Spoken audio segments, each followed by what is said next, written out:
tomorrow morning. Then I have docs. Make your motion on this? You can make it again. Move to open the meeting. Second? All in favor? Aye. Can everybody please stand for the pledge?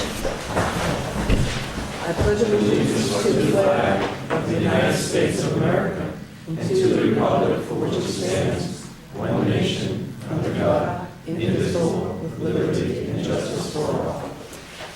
Okay, welcome everybody. Okay, so on the agenda, I don't think we're adding anything. And Fire District, we're not going to be doing a presentation. We could just talk about it for a quick second, but we're not doing a presentation, but I'm not taking it off the agenda. And I don't think there's anything. Well, Town Hall physical address will be in the announcements. And so, okay, so with that, public input. Oh, well. Motion to approve the minute. Because we're not Oh, on the change, agenda, okay. so I don't need you to approve it.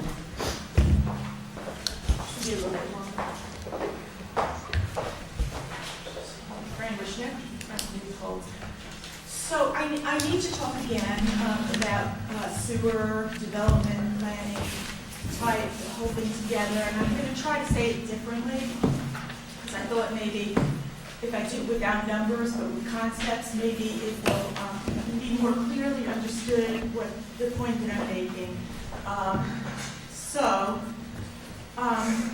This is not about any of you. It's not about Dave Klauser. It's not about me. It's about what the community needs and good sound planning. So you had a sewer feasibility study, and there was a number that was arrived at, and that number is now being used on a current sewer needs chart that you know about. And it's really clear to me now that the origin of that number is basically from zoning, that the area is zoned I-1, and that Mr. Klauser properly took the zoning and subtracted some open space and wetlands and so on.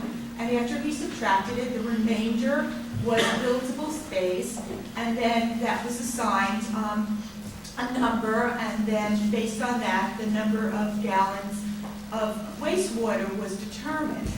And I clearly understand that under normal circumstances, that would really be a proper way to do it.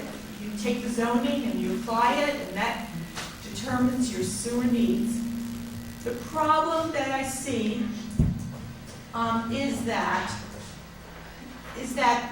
prior plans, and we're talking about the environmental impact statement, but we're also talking about some subsequent documents, a finding statement and development guidelines. Prior plans set a limit, and it wasn't an arbitrary limit in terms of development. That limit was set primarily because of traffic.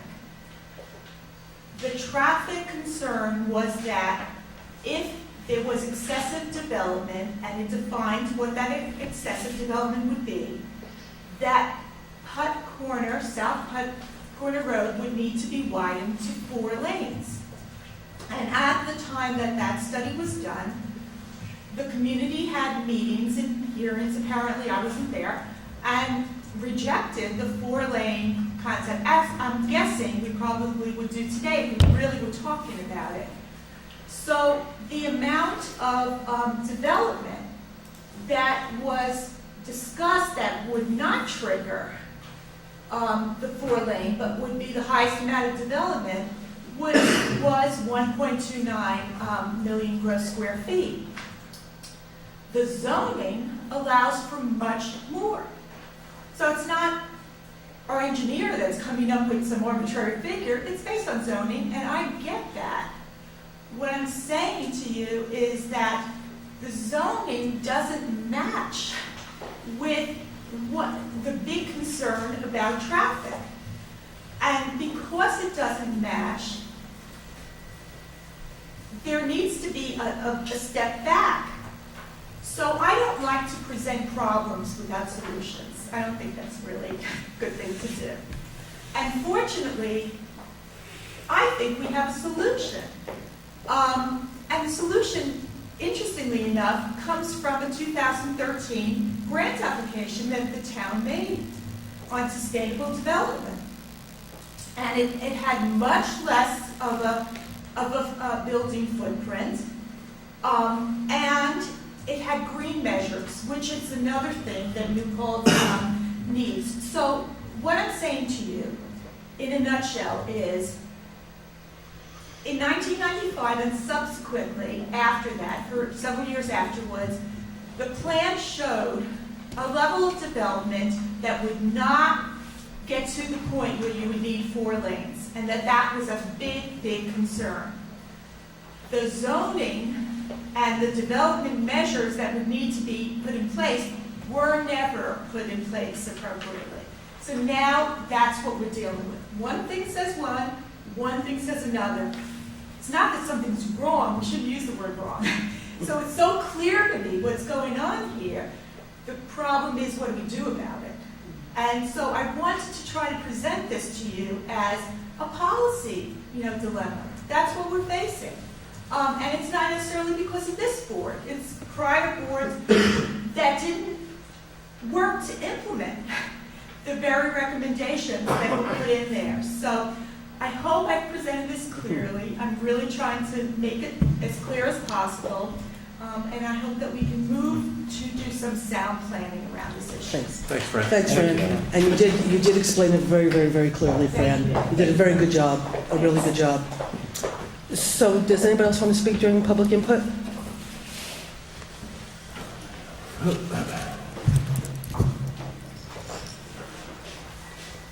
I'm happy to see the microphone's on this side, because the last time I was up here, I saw how bad my haircut was in the back. I needed a new barber. I don't like bad TV, so we're always trying. Yeah, it's very interesting. Floodplain's on the agenda, because that's kind of what I'm going to talk about.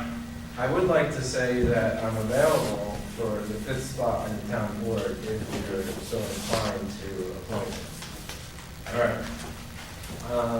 In the past, we've done petitions and all the hoopla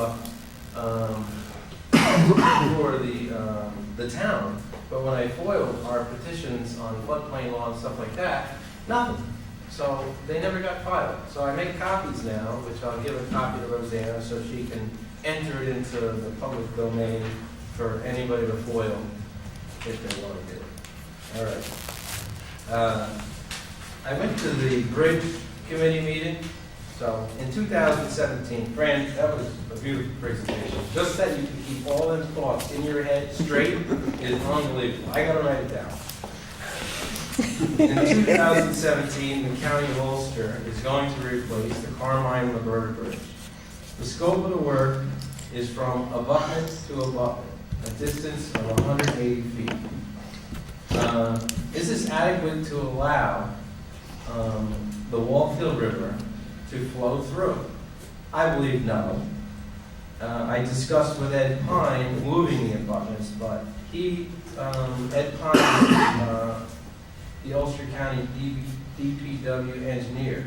So he thinks that the bridge abutments are wide enough. His reason is the excess water can run over the flats, which includes running over the roads, 299 and Springtown Road. I think that's a horrible plan. His belief is the roads, and that's not a plan. I just can't see allowing water to run over the roads as a plan. So I believe the scope of the work should include the flats. The process of moving water under roads has been in place for centuries. The culverts, that's the key word.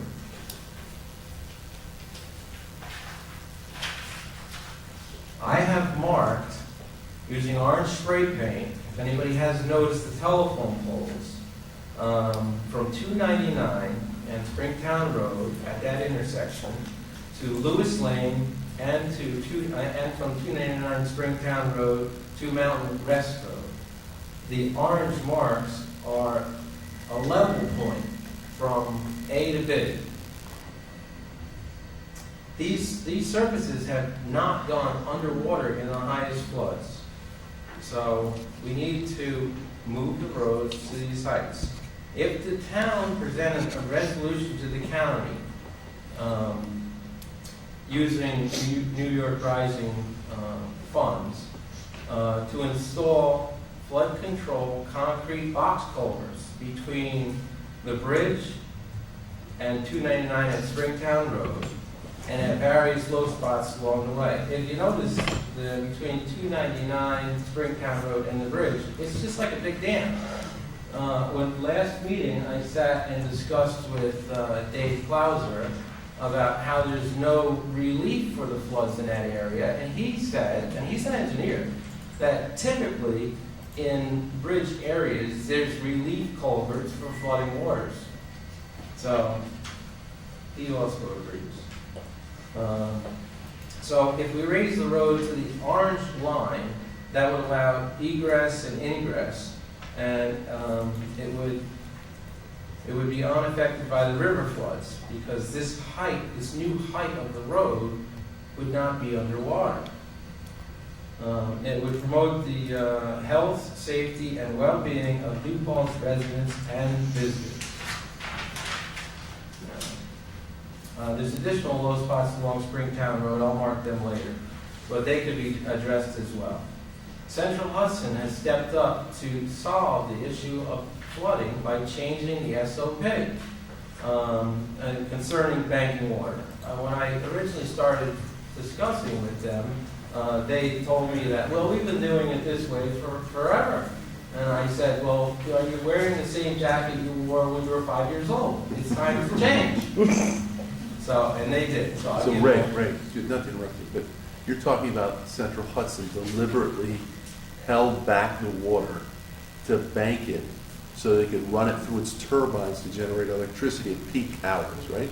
Well, yeah, Peak prices. the hydrostatic pressure by elevated water that helps the turbines spin faster, creating more electricity.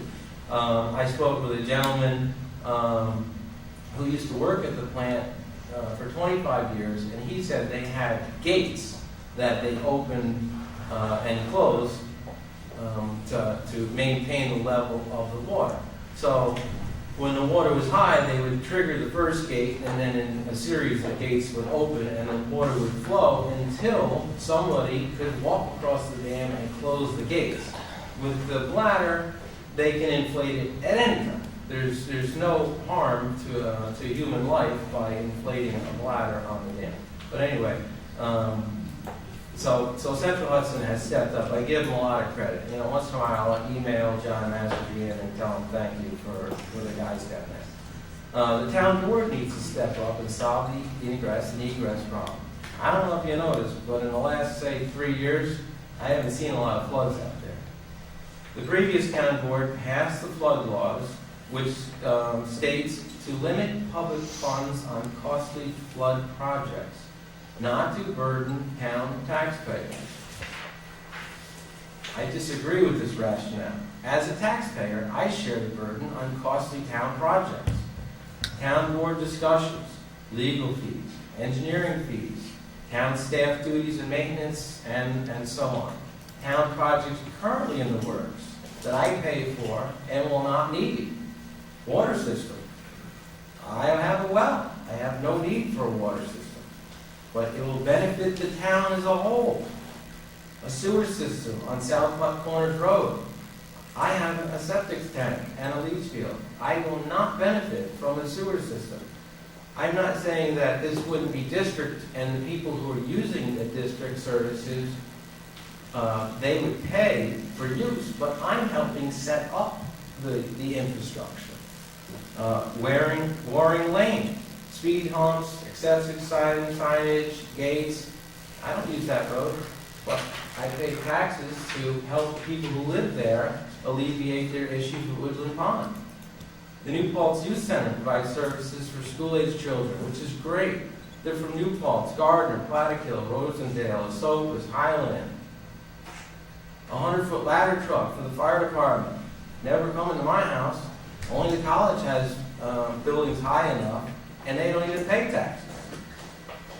My point is that town residents who don't live in the floodplain and east of the Wallkill use the general fund for these projects. So west of the Wallkill and floodplain residents should be provided with services and infrastructure improvements for the general, from the general fund as well. I urge the town board to draft a resolution to the county to increase the scope of work to include the flats. It will absolutely have a positive impact for generations. I drew kind of, non-architectural plan of where to place the culverts. You know, I spent a little bit of time out on the road, marking the telephone poles. You could, when you're driving down the road, you could see where it dips and where it comes out. Actually going to Wallkill U, I think it's the minimum investment to raise the road. You'll see it's, you know, below your car door. And that would allow people to get to Mohawk Mountain House too, instead of all this craziness going on. So I'm Ray, gonna- you gotta wrap up, Ray. What? I love listening to you, but you do have to wrap up because we gotta get to the meeting. Yeah, so I see the floodplain thing, and it's just, I'm interested to know what you're gonna talk about. Unfortunately, it's at the end. We're gonna get through the agenda pretty fast, so don't worry. Yeah, so I'm gonna give this to Rosanna, and then I'm gonna foil it. Just to see if it made it in there. I'll give it a month. Oh, by the way, if I dock you where, you'll get it immediately. Here's my grade school drawing. That was very funny. Thank you, sir. That's pretty funny. There we go. Okay. Is there anybody else who wants to speak? Go ahead, Amanda.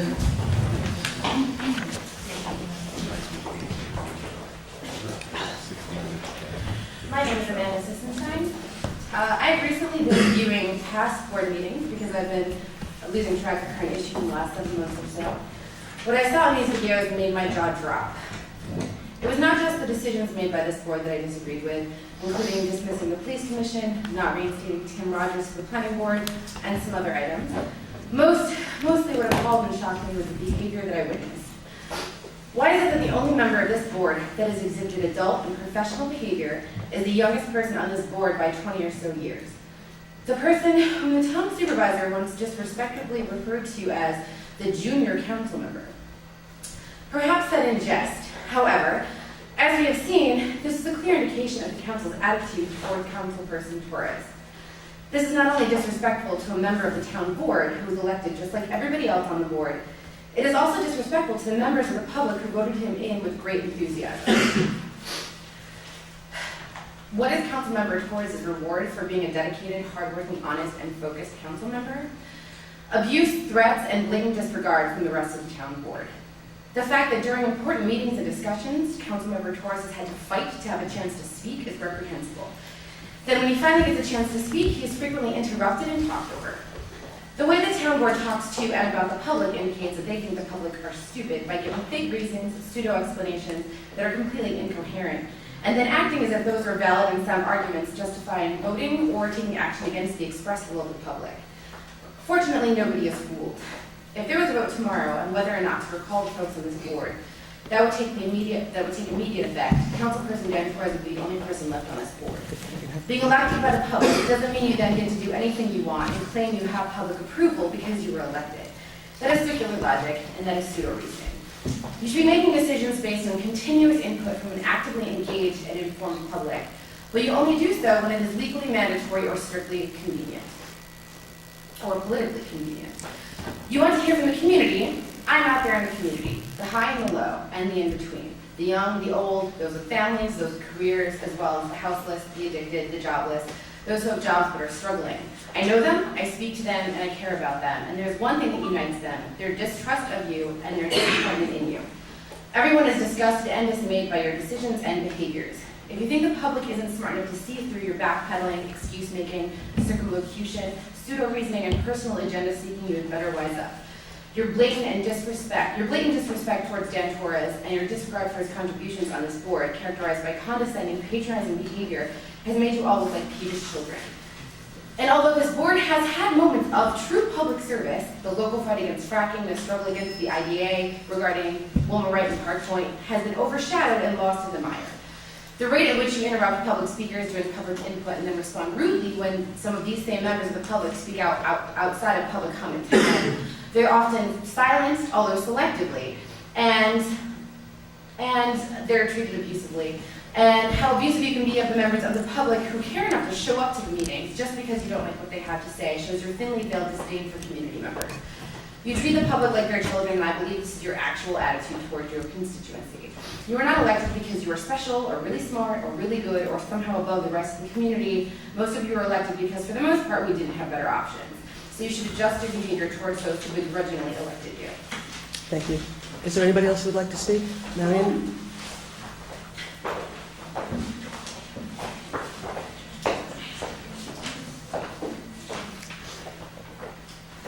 Marion Dubois, and I just want to say I totally disagree with the previous speaker. There's just not any room for that kind of behavior, period. Thank you, Marion. Anybody else? Go ahead. Come on. Go ahead. Hello, Hi. I'm Donna Regan. I just have a question, which you may or may not be able to answer. I was wondering if you have any updated information on the Plains Road / alternative water source project. Jeff is going to do an update when we get to the announcements.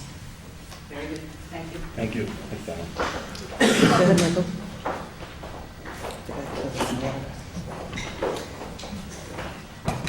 I'm Mike Russo, resident.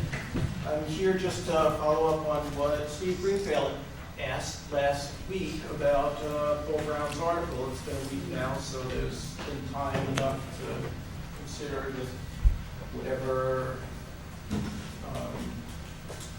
Susan, you have to say about this article, and if you're not going to comment, then I'll just keep asking. I'd also like to ask Paul Brown, in his article, as presented, to report back on the matter, and I too would like to hear an answer from Rosanna. Is that it? Okay, Thank you. Okay, is there anybody else who would like to speak? Okay, I will just answer you, Michael. I will be more than happy to answer it when I have time to answer it, and I've been very busy. And I will answer it because I don't read Paul Brown. I'll just let him know I will answer it because I am going to be thrilled to answer it. So don't worry, when I have time, I will. Go ahead. I think it's really unfortunate that we have in our community people just full of hatred. And you heard some of that tonight. And so I think we should start treating each other a little bit better. That's my recommendation. If you think this supervisor here somehow did something underhanded, then you better take a look at yourself and re-examine where you're coming from on that. I don't care what you say, Mike.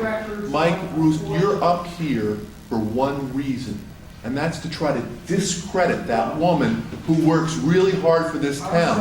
I'm sorry. I'm answering your question. You can No, sit it's down. okay. Well, excuse me. That's a public record. I'm telling you right now, what you people are trying to do is despicable. Challenging this woman who works hard for this community, trying to do her best, and you're despicable. Anyway, thank you. I think it's time to get to the meeting. Wonderful New Paltz. We're such a wonderful community. Okay, so I have some announcements. Okay, the Veterans Forum War Post 8645 is now planning for this year's annual New Paltz Memorial Day Parade in service to honor our veterans of all wars on Saturday, May 30th. Plan to step off at 6 p.m. for the intersection of North Manheim and Main Street, west on Main Street, and over Platico Avenue to the Village Veterans Memorial in front of the New Paltz Fire Station. The members of the VFW would like to invite you and the members of the town board to participate in the parade. We thank you for the support we've received from the town of New Paltz in the past. And once again, we request the release of any funds you can help to provide our post-draft and defray expenses. And we do pay for the police. Okay, another thing is the day of the parade is Saturday, May 30th. Saturday, May 30th at 6 o'clock. Okay? The next announcement is just that the current address of the new town hall, our temporary town hall, Just so you know, 9/11 has worked with the Emergency Task Force and the United States Postal Service to assign and verify house numbers of the enhanced 911 service. The service began in July. It was determined that our address was incorrect, and so the new town hall address is 52 Clearwater Road in New Paltz. There's going to be a rabies clinic offered by the town of New Paltz for the dog control. A rabies clinic for the dogs and cats will be held on Wednesday, April 29th, from 4 to 6 p.m. at the Town Highway Garage at 1 Clearwater Road, New Paltz. Vaccinations for rabies, distemper, and heartworm will start at $10 each, administered by Dr. Lori Stein, the traveling veterinarian. Rabies certificates will be presented at the completion of the vaccination. These certificates are essential for licensing dogs where they reside as required by the New Paltz state law. Dogs must be leashed and cats must be in carriers. Only the first 30 people online will be accepted. Okay, then we have our 2015 annual Town of New Paltz Spring Cleanup. One load trip up to 2 yards, a pickup truckload, absolutely no wood construction materials, pallets, or renovation debris. Household items will be accepted at no charge, including one Freon unit, one major non-Freon appliance, one mattress set or furniture up to 3 seats, 4 car tires. Saturday, April 18th through Saturday, May 2nd, 9 o'clock to 4:45 p.m., Tuesday through Saturday at the Town Recycling Center. Then we're going to have a recycle your clothes and textiles, donate, recycle, don't throw away. It's going to be Saturday, April 25th from 9 to 12 at the Town of New Paltz Village Hall, 25 Platical Avenue. All types of used clothing, footwear, and household textiles, items such as shirts, pants, sheets, curtain, handbags, belts, and footwear. Any textile, even if it's worn, torn, or stained, can be recycled as long as it's clean and dry. And they will not accept carpets, rugs, mattresses, bric-a-brac, oil rags, wet or mildewed items. And then last, we have our spring brush cleanup on Monday, April 27th. Brush should be placed with the thickest end facing the road, placed in a uniform pile. We will also pick up leaves bagged in paper biodegradable bags. Biodegradable bags are still available at the highway garage. All brush and bagged leaves must be placed out on April 27th to ensure pickup. So that's it for those announcements. Jeff, why don't you do the IMA on the water, and then I'll do 2 other updates. Just also other announcements, though, one is May 13th. Ray, I know Ray, you were there, is the community center at 1 o'clock for the Common Line to go to Bridge. There'll be another meeting on that. And then again, that is May 13th. And just as a side note, too, in speaking with the Bike Ped Committee, I know there's discussion, one of the big discussions is a second bridge. After the last meeting, many of us went down to the bridge for a site visit, and we discovered that it is not, as I said in the last meeting, the bucolic, beautiful, serene site you would think it is, because the temporary bridge and/or the walking bridge put up afterwards would be right next to the existing bridge. So the Bike Ped Committee right now believes that their recommendation is going to be not to have a secondary bridge put in and just have one span put in. So Bill Weinstein and his group, I know, are working on that. And again, I encourage anyone that wants to come to the meeting, please come. May 13th, 1 o'clock, right here in this room. And please make a visit to the bridge. And if you do, please do it safely. Please do not go out onto the roadway and just use the walkway to the side. And try to get your feel for it, and we would welcome, the whole committee would welcome comments from anybody. Another meeting that's very important, May 7th, is the Transportation Hub meeting.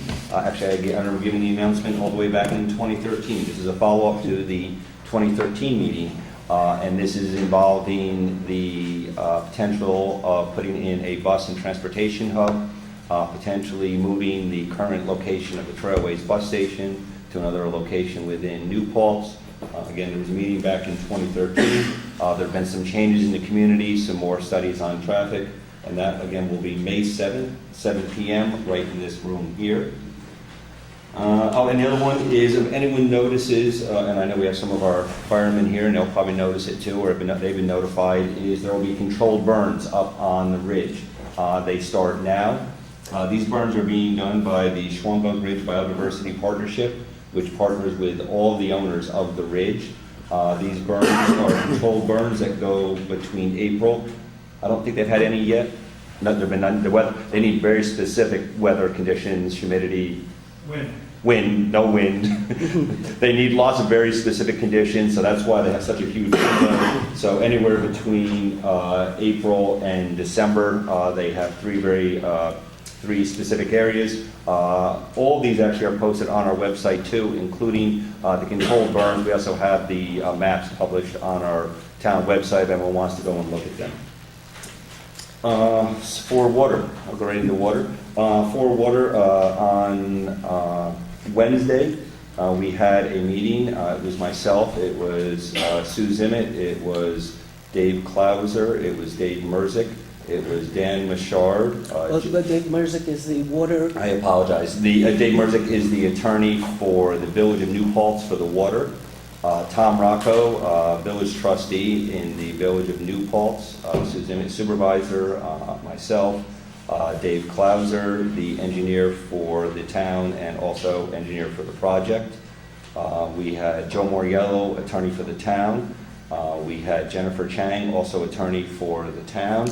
And we have Dan Machard, who the DEP representative for this project.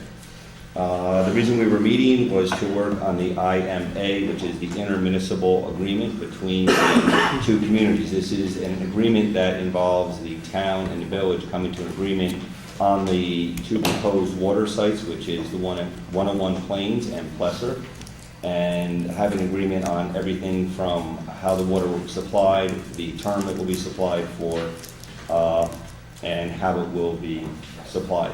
We started the meeting at 9:30 in the morning, and we left somewhere about 2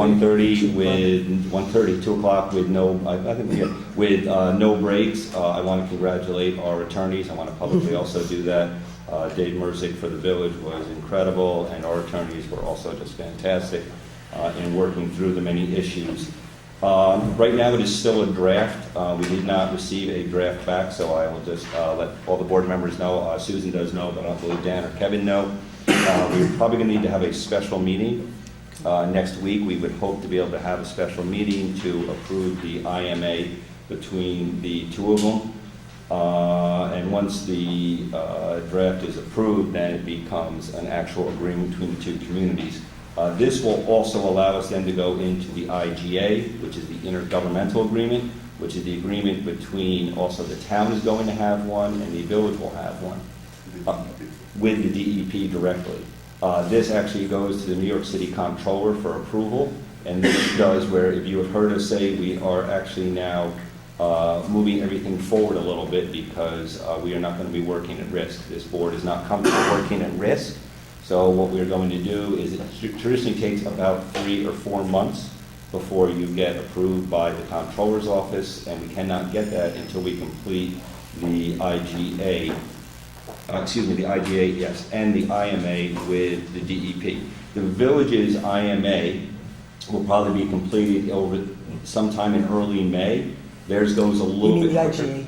IMA will be completed in early May because theirs is a little bit simpler. No, the IMA is between us, the IGA is with them and... Right, and IMA, yes, our IMA. The IMA is less complicated than the IGA. And we'll get that completed. The IMA is less complicated, but I Yes. they'll saying... And the IGA also, yeah, they'll get their IGA done They'll about get their midnight. IGA, but you said Yeah, IMA. I That's, I was apologize. just correcting, that's all. I apologize. The intergovernmental agreement with the DEP will... DEP, in the village. It is, will be completed with them sooner than ours, and the reason being is theirs is a lot simpler. There are two portions of theirs that they have to do. One is water conservation, the other is improving their retention up on the mountain of the ponds up there, which everyone knows too. Actually, the village just went through a minor shutdown. They did not take water for about 5 days from the aqueduct at all. This was due to a very robust winter, which was good for producing water. It was not good for us as far as using salt, and as Chris Marks will tell you, it was rough on his crew, but it was an excellent winter for water. So we have plenty of water feeding the reservoirs, and they were able to go about 5 days without having to tap into the reservoir. So that was a good test, and that's prior to doing all of the water-saving pieces, and also prior to doing improvements to the depth of the reservoirs or the height of the dams, or rebuilding the dams a little bit up there. So they will have theirs done hopefully in May. Ours will probably take a little bit, actually will definitely take a little bit longer because we have some more complex pieces to ours. We hope to have ours done either in late May or early June. And again, that would be the intergovernmental agreement.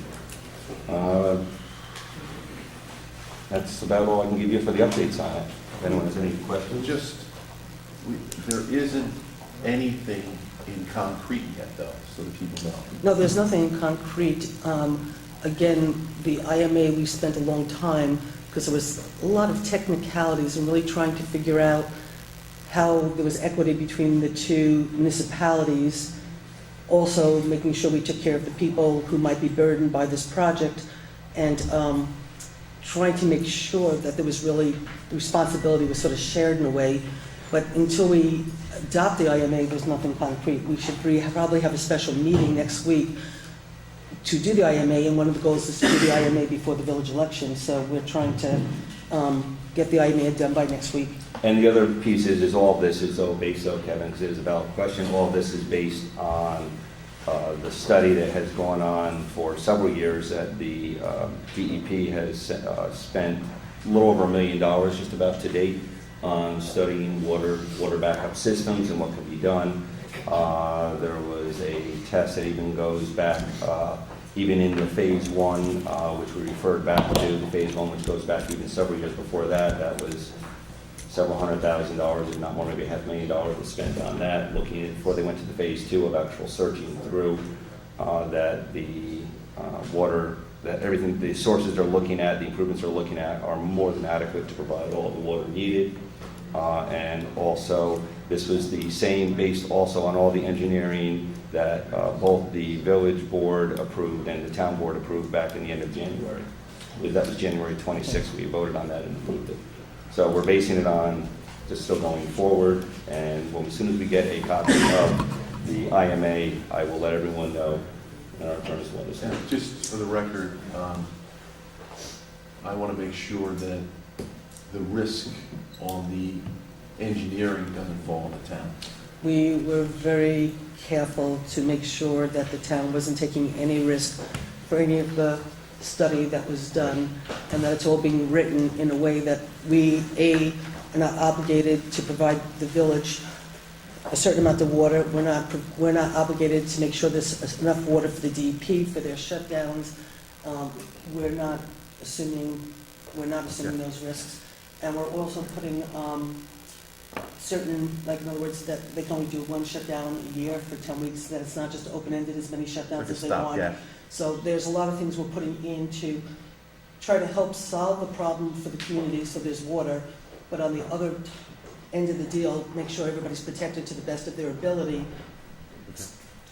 So we're, and I have to say that the DEP understands where this town stands, and I think in a way the village attorney somewhat appreciated the fact that, at a certain point, there was a little frustration on their end about the fact that they're sort of losing control of the project, because it's really their project and it should be their project. And so there were things that got very hard where I think there was parts of it like, we should have never given it up. But on the other hand, I was saying we should have never had to get involved. And if it didn't take 10 years for you not to come up with a solution, we wouldn't have had to get involved. And that, quite frankly, we don't want to be involved. But at the end of the day, no matter how much people want to accept this or not, the town board is elected by village residents, so we do represent the village residents, and so therefore we as a town board can't just walk away and say it's not our problem. And so that's why we're sitting at the table, that's why we're taking on this project, trying to make it work. We don't have to do it, I wish we weren't doing it, but we have a situation, we have a problem that's got to get done, and the people in Plains Road do not elect the village representatives, and so therefore they might be unhappy, but at least they still get more of a hearing from us than they do from the village board, because there are residents and stuff. So there was a lot of moments of we're all unhappy, but we all honestly, I have to say, really put our heads together to solve the problems to the best of everybody's ability so nobody's exposed more than they should be. And I also have to say the DEP really understands what we're dealing with, and there's an appreciation to the fact that we're all trying to solve it together. And all of the terms of the agreement, both the IMA and the IGA are absolutely still being negotiated. The IMA obviously now is still a draft, and should any of the board members have concerns that Susan and I did not feel were addressed, or that the attorneys did not address, then we will absolutely address them. And then the next thing is the IGA is going to have to also be discussed quite heavily. Right. And negotiated. Did you want to ask me something, Dan? Yeah, when do we expect to have finalized versions of those? They were hoping for today, that didn't Just the happen. IMA, not the IGA. Yeah, It's Just not the IMA, they were Yeah. hoping for today, that didn't happen. Are you talking about a newer Just a version? draft. Or right, Yeah. not a finalized. I think Dan's question is final. There is no final, there's no final IMA draft. What we did yesterday was, I think Dave Merzick took first crack at it, then he gave it to Jennifer. Then Jennifer put a lot of things into it on behalf of the town. She gave it back to him. I know at The final will be the one when And we then, accept. right, and when then we- what happened we was agree to sign. yesterday, there was a conversation between what David had and what Jennifer was putting in, and then at that point, I was giving my input on what was there, saying, well, I think this has to completely come out, or what about this, or what about that, and then Jeff and whatever, we'd have conversations, and there was a lot of give and take. So there ended up being somewhat of an agreement on the draft. Jennifer was supposed to go back, who works for Joe Moriello. She was supposed to redraft it, get it back to Dave, and then Dave was supposed to then take it to the village board to talk about it, and then we would take ours to the town board to talk about it. We thought there'd be a chance that we would have the IMA tonight to discuss, but obviously Jennifer didn't get it to David yesterday. Or and I talked to believe, their actually, I village did board. talk to Tom Rocco today. He and I traded a few phone calls today. It is still between all of our changes and everything we had stated was in it. It's now between the attorneys, and we have not received it back yet. So Dan, I would hope, Early next hopefully week. tomorrow, because we're going to do it, we need to get the legal posting for the meeting, so, and we all need to review it, and then when we review it, we're going to want to discuss it. The final isn't going to be a document until we finally agree And and accept accept it. one. and accept I mean, I it. It's going to think, stay a draft up I mean, until I then. think for the moment, I think we really, I mean, again, we started at 9:30, we didn't get done until 1:30, and it was constant conversation. I mean, it was not even kidding around. And so I think we really took that inside and out, and I feel pretty comfortable at this point where it's at, but obviously, once we have the draft, then everybody will get it, they can read it. Anybody has any questions, opinions, or whatever, then we can get it back to Joe to say, this is a concern, and then we'll end up bringing it to the board, and we'll have a discussion, and then we'll decide if we want to adopt it. So do we want to then, if we do feel confident we're going to get it tomorrow?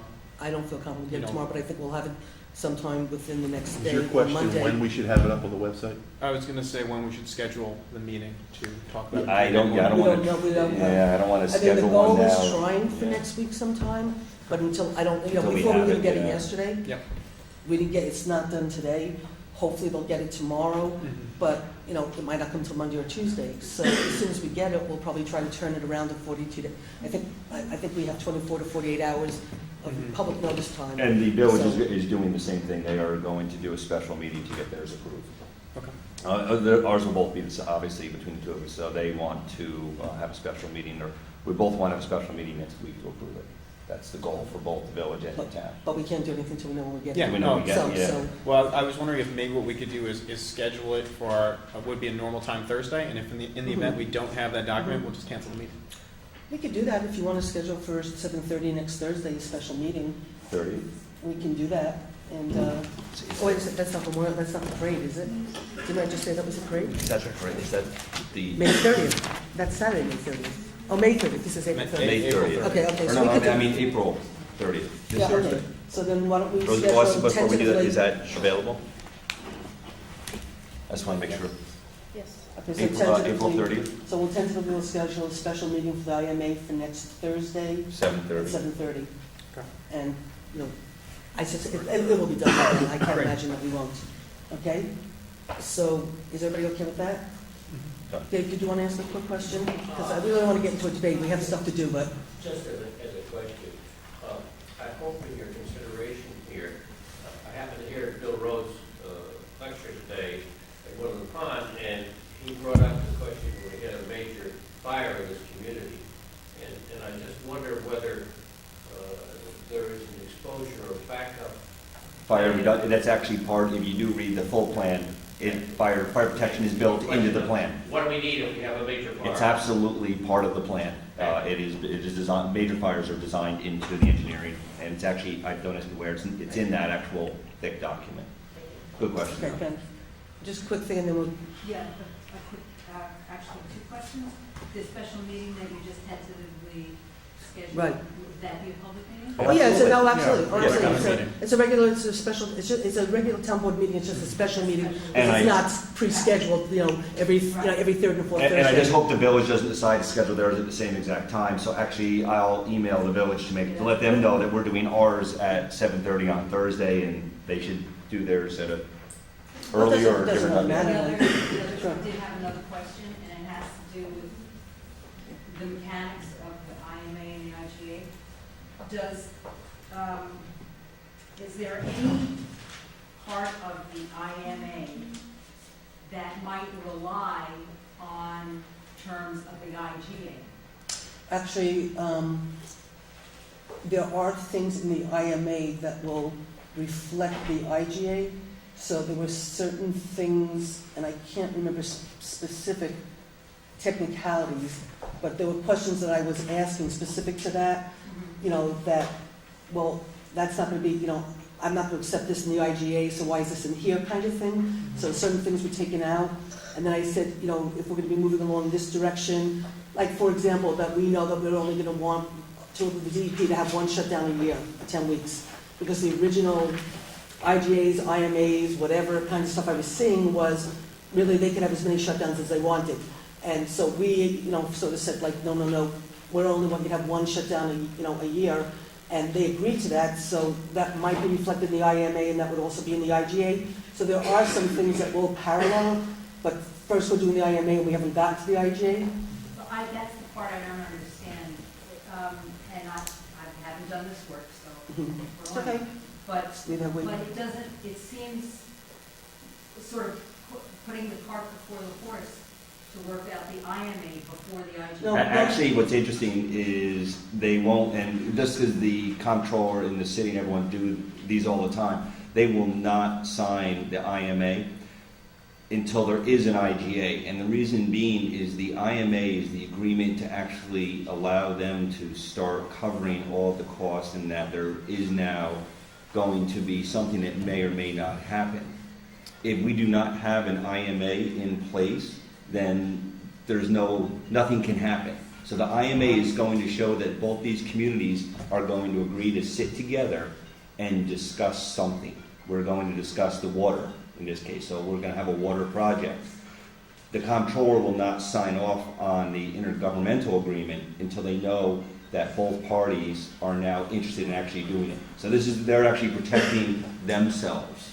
And again, we can't become certified until we get that, and that's why we can't work with it. Just to add to that, and I see where you're going, I think what we need to do is first establish between the village and the town what the town has to deliver to the village. The village has certain needs, so the town has to commit to meet those needs. So once we establish that, now we go back and negotiate with the DEP in terms of how we accomplish that and to ensure against the risk of not doing it. So that's really the IMA's purpose. And that's where my concern is.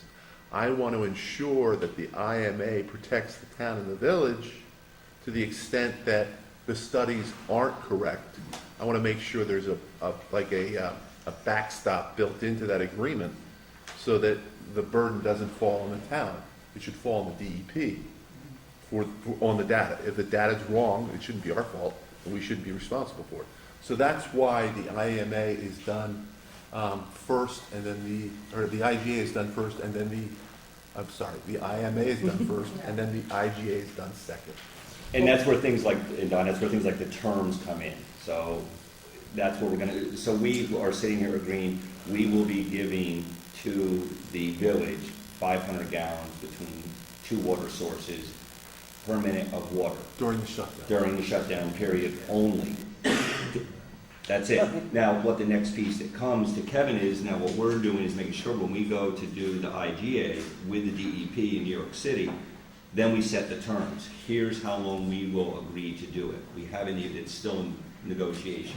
How many times can you do it? It's all in negotiation. But to what Susan just said is we actually put it into the IMA. We are telling the village, you're only going to be able to get water from us for 10 weeks, once every 12-month period. That's it. Now, we're going to be negotiating with the city on how many times, how many shutdowns we want to allow, and how long that term is going to be. Is it for 5 years, 10 years, 15 years, 20 years, 30 years? But we do have to move on, because we Yeah. have a meeting. So just to Well, I think really you have wrap, one- just to really just wrap it up really quickly, the town and the village have to agree that we're gonna enter into negotiate, whether we're gonna enter into working together to supply the community water, and the DEP can't work with either one of us until we first agree with each other. So it's just the first step, okay? Okay, you're welcome. Very quickly before we go on, Jeff, would you mind circulating the most recent draft of the IMA? I only have a hard copy, so I can, but again, keep in mind, this is all Honestly, negotiable. we should honestly have it by tomorrow, and I have to tell you, Jen, the only reason why I think that's a waste of time, there's so much we took out and so much we changed, Okay. that I just, that if I didn't think there were some things we took out that were seriously changed, I'd say take it, but it's really gonna be different, so I don't think it's. You gotta be satisfied with your working copy to circulate it, so And until you're I'm not comfortable satisfied with with it, it, that's the you point. shouldn't circulate it until you're comfortable with it. Yeah, no, we took a Because lot they didn't out. even circulate these, Dan, in electronic form. These have only been circulated in paper, and yeah, I'm looking at this, the last draft I have, and it's got half of it We crossed kind of out. took a lot out. I've got a lot So- crossed out, so Okay. We I should don't have even it know by how tomorrow. accurate mine is. Okay, okay. But the one I sent you is not too far. That's the only electronic copy, is the very The one we first one. sent for a couple Is- of, is- There was the one the email original version one that we got. all The got, original we've never one, gotten any That's since. what we're still working off of, and most of the changes in it are deletions. Okay. There's been no, it's Additions. not a lot, there's not a lot of substantial additions. There's some very important ones, nothing too substantial. Okay, so in order to just move on, just a quick update on the microgrid. We've been moving along really quickly on that. It's really exciting because right now, the microgrid that we're going to be applying for, hopefully, is going to include the fire department, the rescue squad, the DEC potentially, Woodland Pond. I have to speak with them. We decided today to put them into it. Woodland Pond, the police station, the high school would be one. Then the other one would be the sewer plant, village hall, fire department, the wellness center at the college, and the middle school. And so we've been meeting pretty consistently every single week. We're meeting tomorrow morning at 8:30. The team is meeting tomorrow at 8:30. We hired Microgrid, who's going to be taking, Microgrid Institute, who's taking on all the responsibility. They're drafting it, they're incurring all the costs. They're bringing in Greenworks Consulting, who's like one of these top people, doing this type of work, so they're bringing them in as a technical assistant. Tomorrow, we're going to get on the phone, we're going to be doing a webinar where we're going to be doing virtual mapping of really mapping out, the community and where this microgrid will be. And hopefully by next Thursday, our team is going to be actually approving it, so it could get put in and get filed, and has to be in by May 15th, but it's revolving, so if we get it in by May 1st, hopefully we'll hear a couple of days later and get awarded, so it's going really well, and it seems like it's going to be, there's 6 things that the state wants. They only want 1 of 6, like 1 municipal building, or 1 fire department, or 1 hospital, or 1, and out of everything they want, we're actually giving them all of it. So this should be a pretty big application, it should be pretty good.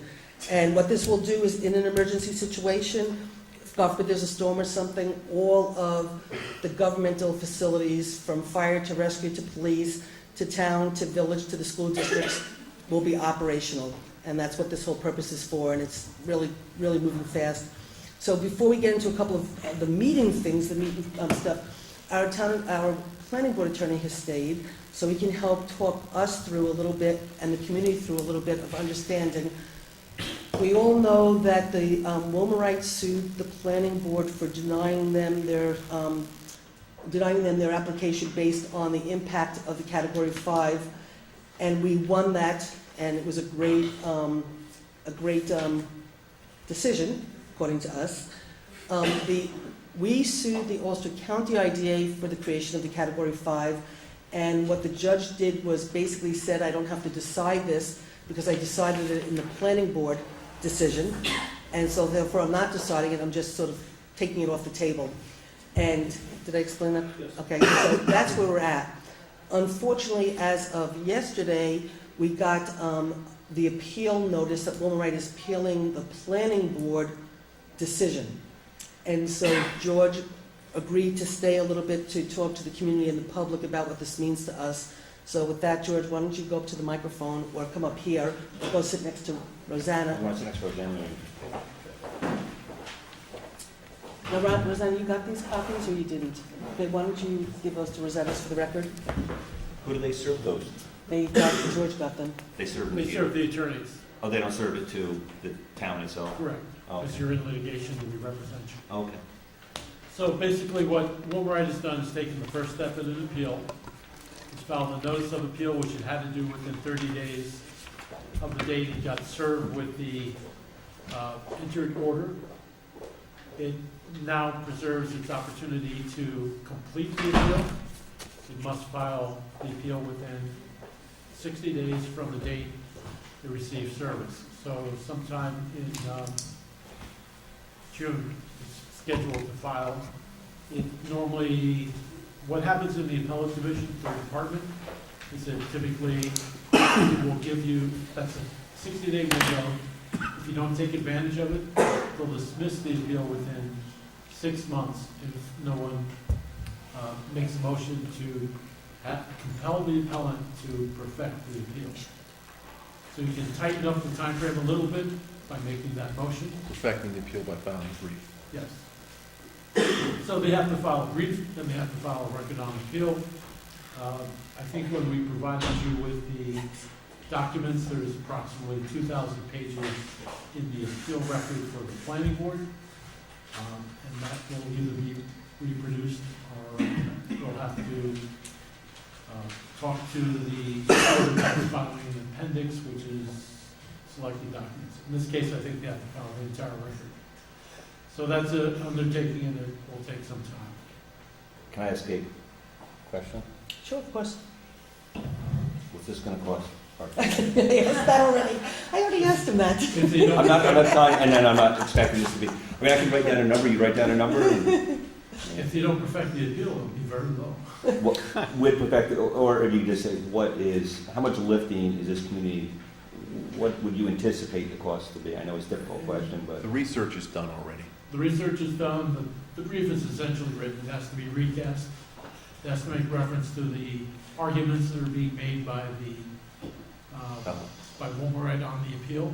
So they're not going to, they'll presumably focus on the issues where they feel there was a mistake. This is a very fact-driven decision though. So I'm sure there will be a lot of arguments based on what the planning board did or what the court failed to consider. So it will take some time, but it will not be as bad as if we had to appeal. Okay. One of the things I had said to George was, for the planning board lawsuit, not so for the IDA lawsuit, but for the planning board lawsuit, we had insurance that we had to put out the first $10,000, and then the insurance covered the rest. And because we switched insurance agencies, I didn't think that we would be able to get covered on the second go-round.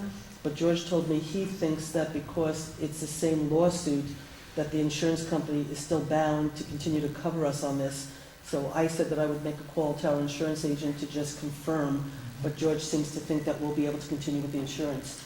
And so hopefully it won't be a heavy lift for the community, because the IDA lawsuit cost us a lot of money, and we don't have the pockets that Wilmerite has, which is why they always do this kind of stuff, because they can keep going and try to weigh you down. There is a tendency on the part of developers to try and push the community to the brink. Do you want to add something, Dan? Being that this project impacts multiple municipalities, although we take the blunt of it, is there any possibility, or has it happened, where in a case like this, we could ask our fellow municipalities to kick in to the lawsuit? The school district or other towns that reside within the school district that would be negatively affected by the loss of taxes? You can certainly ask. I don't think there's any obligation per se, Sure. but there Yeah. certainly is a benefit. And I believe it would be a reasonable thing for a board to do. I think it would be a reasonable. Well, I thing to do. actually, on the IDA lawsuit, Yeah. because we hadn't gotten this, but when we got the IDA lawsuit, and I was talking to George about if we should do an appeal, Mhm. that's when I said to George, that, we could probably try to go and ask people throughout the state to become, to work with us, because the IDA lawsuit takes on, the planning board lawsuit, even though it takes on the Category 5, it's still specific to this project, but the IDA lawsuit impacts IDAs all over the state, and people are fighting back on IDAs. So I had said to George, if we were to go to the next step, that we might want to consider the same exact thing in terms of, but I was going beyond to people throughout the state who are fighting IDAs in other communities. So we did talk about that as a possibility, if we should go down that road. Why don't we get to college? I'm sure they'd line up to help us out with that one. And then also with our other suit that was, I don't know the legal term here, but it wasn't tabled, essentially is thrown out the proper term. The challenge to the IDA Yeah. was determined to be moot, Okay, where the so, court basically says circumstances intervene, there is no need for a decision, there is no current controversy. so with an appeal though, they don't then re-pick up that case. We would then have to appeal that decision? Yes, from the IDA's, from the standpoint of the IDA litigation, you would be the appellant. Mm-hmm. You would need to create the record Okay, and file a brief, and you would, which would be a costly endeavor. Well, that lawsuit was probably, I think we spent close to $75,000 defending that lawsuit, so, it's a heavy lift. But one of the things George and I talked about, and that it might help everybody in a sense, is, and again, correct me if I'm wrong, but if they do the appeal and then we have to respond to the appeal, George had said to me, when we were talking today, that we would probably try to wrap both of those lawsuits together into one argument. Mhm. So instead of us having to, per se, appeal the IDA lawsuit, we would argue it all together within the appeal that we would be responding to. you would ask the court to hear both appeals at the same time. Mhm. They would be consolidated, but they would occur in sequence, and there would be one set of facts to prepare. The court would be fully familiar with the entire controversy, so it would understand what the impacts were and why the planning board acted the way it did, and would understand why the challenge was being brought by the town to the IDA Category 5. Now, the only good thing is when we get to more things on the agenda tonight, we're going to all feel much better because of our wonderful Councilman Kevin Barry, who pulled off a miracle for us, and we're hopefully going to be accepting a contract tonight that's going to be bringing in $420,000 to this community. So maybe we can breathe a little bit better about the fact that we might have incurred these costs, but we're going to get some relief in some way. So, we'll get to that a little bit Maybe you later. should have said that after George left.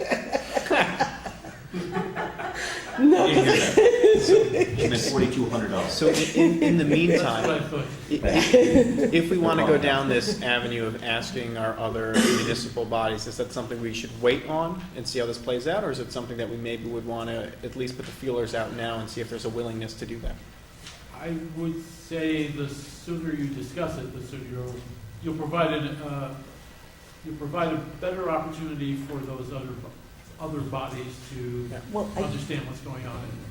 what we could do is, if everybody wants, because Mhm. like I said, me and George did already have this conversation, and that was before we got the appeal, because we were just sort of like waiting to see in limbo what the next step was going to be. So as soon as they sort of threw out our IDA, I knew that the appeal was coming in a heartbeat. Yeah. If he decided it and we had won it, I think Wilmer Wright would have had us sort of think twice about the fact that they have 2 strikes. Mhm. So, we've been sort of in limbo waiting, and now we know.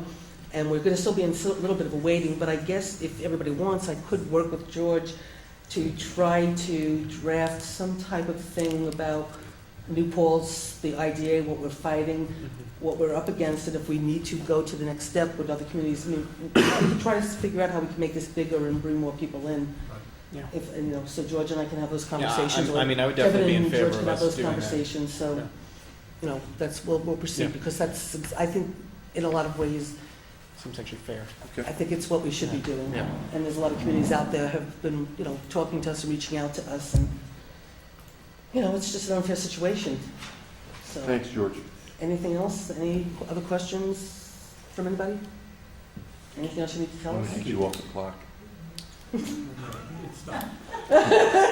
Thank you, George. Okay. Thank you. Okay, I'm sorry. We're really, It was my understanding that in the original suit, that suing New Paltz Foundation, joined with the builder in the suit? Are they Yeah. still part of the suit? The Student Foundation itself did not join. It was the entity they created to hold the property, Gotcha. Gossoff, was a party, and I believe they did file a notice of appeal. So they would be part of this. So they are still part? Yes, They're seeking yes. the appeal. yes. Okay, so great, thanks. So now we're going to jump into our, How long is for free? if you want to stay for the rest of the Thank night you, and not George. charge us, feel free, you know, it's, Thank you, George. okay, so I'll check the voucher. now we're going to, now we're going to, Thank thanks, you, George. George. So, we're going to go to our wonderful dog park. As everybody knows, there was a committee that was formed a long time ago. I was still in the county legislature a long time ago when this whole project started, and we were working on this dog park for a long time. When I came back as supervisor, I was able to work on it on a local level and work with the county to actually get the land designated. Four Paws has been working really hard. 2 years ago, we entered into a contract. 2 years ago, we entered into the contract, I think. And so we're actually really renewing the contract tonight, and so it's really just a renewal of the contract. What we did was there was a few changes that were made in terms of that now that the park is up and operating, and I'm going to just ask for Paws to just give a quick little update, because I think everybody's going to be astounded at the impact that this dog park has had on the community. And does it have says your name, Kevin? Oh. Dan? It all has your little names on it. I think people are going to be astounded at like the impact that this has had on the community. So there's only a couple of This changes. is a contract. It is a contract, and the only couple of This is changes. no. So then maybe this is a report. Oh, you do I'm a sorry, this is a contract? report. Yeah, that's a year. The contract should be here, but I don't know where it is. But anyway, the contract, the only differences in the contract versus what we approved the last 2 times is that now that the park is open, there's a list of rules of how you have to behave in the park, and it didn't match exactly what we had in the original contract. So the new contract was revised to match the rules at the park. And I think that was the only revision, and then we're making the contract for 2 years, not 1 year, because we should have approved it in January, we didn't, and now it's April, and the park is getting started, so instead of having to approve it again next January, we're doing a contract for 2 years. And that's really the only difference. So let me turn it over to Helen, who wants to give us a little bit of a... It was also my understanding that there was we were talking about mowing Oh, I'm sorry, we did change that where... and garbage or... Yeah, no. Chris is absolutely fine with the mowing. Chris is mowing, Chris is out there, Chris has equipment to do it. Chris, basically, the meeting was with Chris, it was Chris's decision. And Chris was like, basically, it's easier for him to mow, or he'd prefer to mow it, than having to have them go buy a lawnmower, keep a lawnmower out there. And Chris said that it's just really easy for him to do it. And because we're doing a pavilion, we're gonna end up having a, something out there, and so Chris is completely fine with it, so Jeff, you're fine with it. Let her talk about the dog, he's now happy everybody is, and you have a dog, so just listen. I've many dogs. Just turn around and listen. And I've known Helen for a long Just time. listen, It's not- okay? Go ahead. Look at her, don't look at me. You don't have a contract too, so luckily we can't approve it tonight, because I need to see a contract. Okay, go ahead. My name is Helen Goodfriend, and I'm a member of the board of directors for Four Paws of Ulster Incorporated, which is a not-for-profit organization that started working about 5 or so years ago to organize a dog park for this community. I just wanted to tell you a little bit of a quick anecdote about my dog, Noodle, who some of you have met. Anne has a Noodle. It's 2011, and I'm with some of my friends who I've met through our dogs, and their dogs as well. Some of these people are on the dog park board currently, and we're on the set of Higher Ground. This is in 2011, we're in Ellenville, and it's Vera Farmiga's directorial debut. And you may know Vera Farmiga. She is a very well-known actress. She's currently the star of Bates Motel on TV, highly acclaimed. So there's a scene in the movie where all the dogs, there's a whole lot of dogs there, and they're all supposed to run towards Vera Farmiga and I'm scared because it's not enclosed. My dog is gonna bolt, I'm never gonna see him again, it's gonna be dangerous for him, and I'm gonna be heartbroken. And I knew that this was gonna happen. And so they have the scene and they call action, and everyone lets their dog off leash to run towards Vera Farmiga, and they're playing with squeaky toys, and all the dogs run, and my dog stays right next to me, looking absolutely petrified, not knowing what to do off the leash. Until, of course, they did the scene about 3 more times, and they started to use hot dogs, at which point my dog was like, "See you later, Mom." Hot dog. He is in the movie, actually, if you ever want to see Higher Ground. It's available on DVD and Netflix. So, fast forward 3.5 years, and my dog, who was absolutely petrified to leave my side, is a regular attendee at the, what's now the Ulster County Dog Park, which Susan mentioned earlier that the town was nice enough to grant us this piece of land. It now exists, it is fenced in, and Noodle, I'm pleased to tell you, runs away from me the second we get there to play with all of his little dog friends. And I stand and I talk to all my girlfriends, and we have a nice community day. The dog park opened at the end of last summer, beginning of last fall. The first day that it was open, we had approximately 200 visitors with their dogs to the dog park. I'm pleased to tell you, if not a little bit disgusted, that we've had at least 8,000 dog waste bags already used since that period of time. So that can give you some idea of Careful. I mean, dogs- of the amount of use that the park is getting. A lot of these people are in our community, but the dog park being what it is, we don't require that you live in New Paltz in order to use the dog park. So we know just through talking with people, not that we've done any official research, but we know from talking with people that people are coming from other towns and other counties to use our dog park. So there is actually a tourism and economic impact that we're seeing from the park. We also see the community coming together in a place where they didn't have before. People are meeting each other.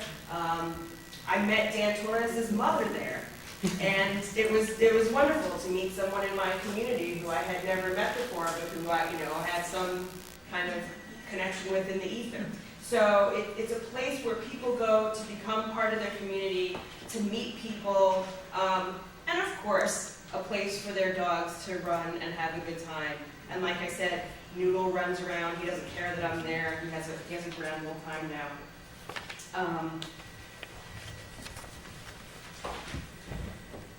That's really most of what I say. I wanted to paint a picture of what the dog park is bringing to the community as a place for people to be with each other. Our board of directors has 5 people on it. We're an all-volunteer board, and we do much of the work as far as cleaning up the trash, mending potholes, things of that nature. So we're a hands-on working board, and we love the work that we're doing, but we do ask for a little bit of help from the town. So in the contract that you do have, we revised the rules so that we're all literally on the same page now with the rules. And we would love, we very much appreciate the help that was given to us with the mowing. And if garbage area for the pavilion does come about, we would love to be able to use that as well. Because as you might imagine, 8,000 dog waste bags that are full can get a little bit dicey to deal with, bringing them to our own homes and whatnot. So thank you for reviewing our contract tonight. That's the proof. Okay. Thank you. I just want to say Thank too, you. when we had the meeting to go over this, Christine, who's the president, was also talking about how it's really changed. I mean, I was really impacted by this, about how it's really changed people's lives, that there's a lot of people who come to the park now and sort of say that, they didn't have a lot of friends, and now they have friends and they have a life, and, I mean, it's really made a difference in people's lives, and people have also said, like, there's a couple of the stores, like one down by Water Street Market, where people come in to go shopping, and then they make plans and say, okay, I'll meet you at the dog park at 2 o'clock, so people are making dates. And they say that there's groups go out at 8 o'clock, then there's a group that comes out at 10 o'clock, then there's a group that goes at 12 o'clock. So when I sat in the meeting with Chris trying to figure out where we go, I was really blown away by the impact and use that this dog park is having on the people in New Paltz and outside of New Paltz. And it just seems to have been an incredible, incredible addition. And as soon as we opened it up, and the other thing that I just found astounding was they said that, like, we didn't think people would go out there in the winter. And this was an incredible winter, how, really bad it was. It didn't matter. The road wasn't plowed. People were out there all the time with their dogs this entire winter. So it's really been getting a lot of use, and it really was something that obviously its time has come. And so I'm sorry, Carol, I guess we had she didn't have the contract in here. I'll make a so- motion to authorize the supervisor to sign the dog park contract with the amendments so noted in. Do I have a second? Okay, this will be a first. Come in. Yay, dogs.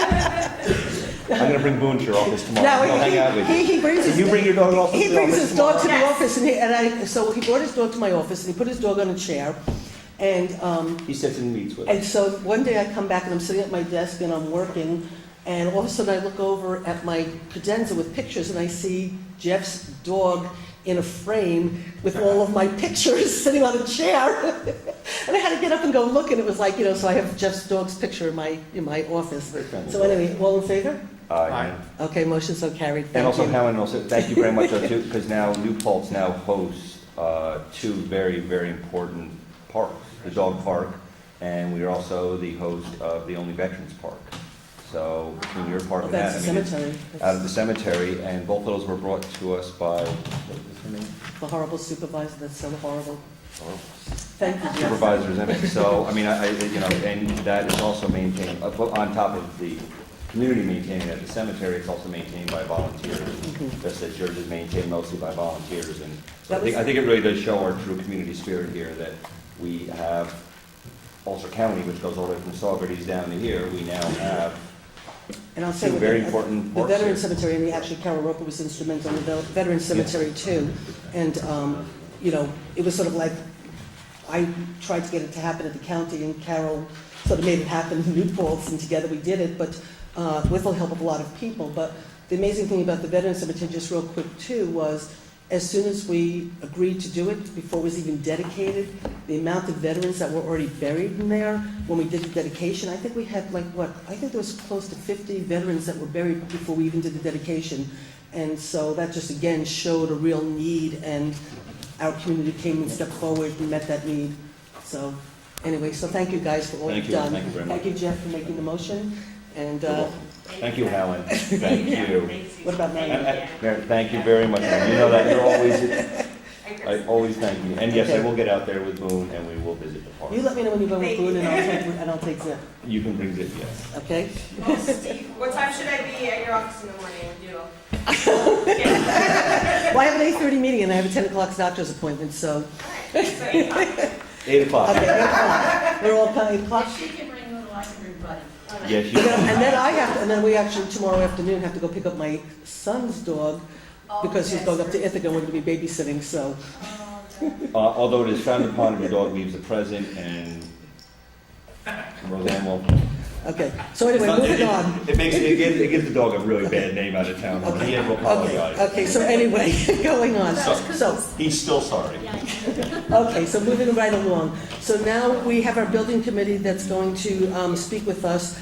And I also asked Joe Miller from the fire department to stay. As you know, we were going to potentially have a conversation about the fire district. And I'll just jump to that quick, and then we'll get into the building thing. When we talked about it last week, Kevin, you had made a potential suggestion that they should come tonight for a presentation. Joe had asked the lawyer for the fire department to come down and present to us, and they would be paying for him to come down to us. And I said, it's not, this is not the time for him to come down. I didn't want them to incur a cost that they don't need. I said, that I was more than willing for us to have a bigger discussion after the village election, to have a bigger discussion about the village, the fire district, where we go, what we do. I don't think it's appropriate to have it before the election. and we'll do that, and that we would, I didn't want him to like pay for somebody to come down. I did ask him to stay though, because, and before, so I'm gonna just set this up, Dave and Carol and Josh, before you talk, just so you know there might be a little bit of a bigger conversation. So you know that when we first sort of started, before we knew that we were gonna, had to move out of town hall because of the mold, we were looking to possibly do an EOC, a government center, and a fire, police, and rescue together, and we were looking at potentially Fire Station 2, which I know you didn't believe there would be enough parking, but we were looking to do that anyway. The thing that's really everybody needs to know is through the New York Rising that we've been working on, where we have the two communities working together, the town and the village, and we have $6 million, and the first $350,000 is being spent for the rail trail bridge. There is $5.5 million in New York Rising for the EOC. Okay, so there's $5.5 million of New York Rising money for the EOC. One of the things that Lori DeBoard, who's running the program for the governor's office, had said that as soon as we get this rail trail bridge going, which should be very soon, we have all the documents have been sort of, that we have to do legally, we've done. Rosanna oversaw the opening of the RFQs. Last week we awarded whoever's going to get, who got the bid. And we're going to have to start the CEQA process soon, but as soon as that gets underway, Lori had told me she wants to come back and sit with me and Jason to talk about how we can start to implement that other money and get that money going. And the next projects will go really fast, so she wants to talk about the EOC and where we go with that. Simultaneously, because of this microgrid project that we're doing, which includes all of the emergency services, and that's potential of a $5 million to go into the energy development system, but it's money that could be put towards the New York Rising money.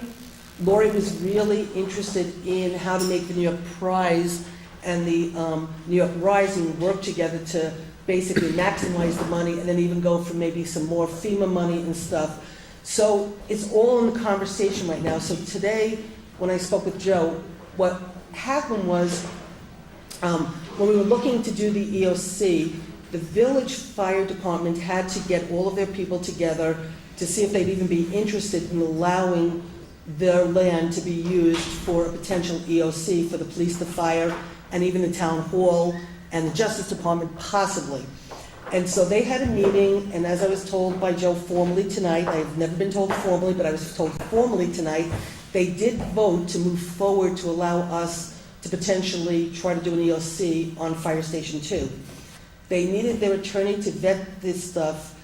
For whatever reason, the attorney has not moved it forward as quickly as he should, but Joe was calling him tonight to authorize him again to look at some of the legal things the fire department just wanted to know before they came back and said, yes, we can move forward on trying to look at this.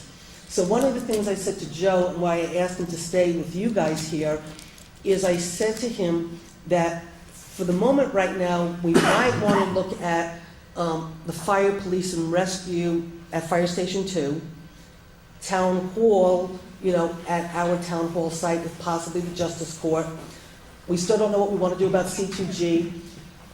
One of the questions that came up tonight was, would we truly get more money from the federal government and the state government if it was a government EOC? And we don't know that. We think that's a possibility. But on the other hand, we first want to find out from the fire department that there's going to be no problems before we go down that road. So I just want to, before you guys talk to us, just throw out the fact that there could be a little bit of a new dynamic in the fact that Fire Station 2 can be back on the table, and maybe we're looking at doing like an EOC, fire, rescue, police, and maybe a town justice court separately. Maybe we still end up doing C2G, and we do we keep the police there, we do the justice court, the community center, the town hall. So I just wanted to let you now come and speak to us, but I wanted you to know that that dynamic happened today. So with that, I'll turn it over to the committee.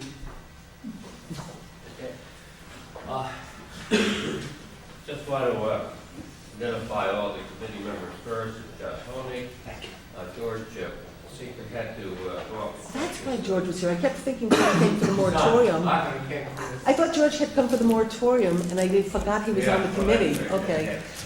Carol Roper and myself, and we are looking In our discussions early on, we determined that if it's all possible, we would like to build a new town hall within the village and include all the departments except buildings, grounds, and the highway.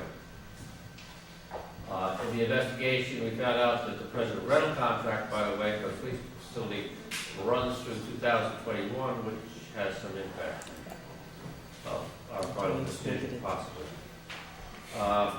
We looked at the present site, town hall.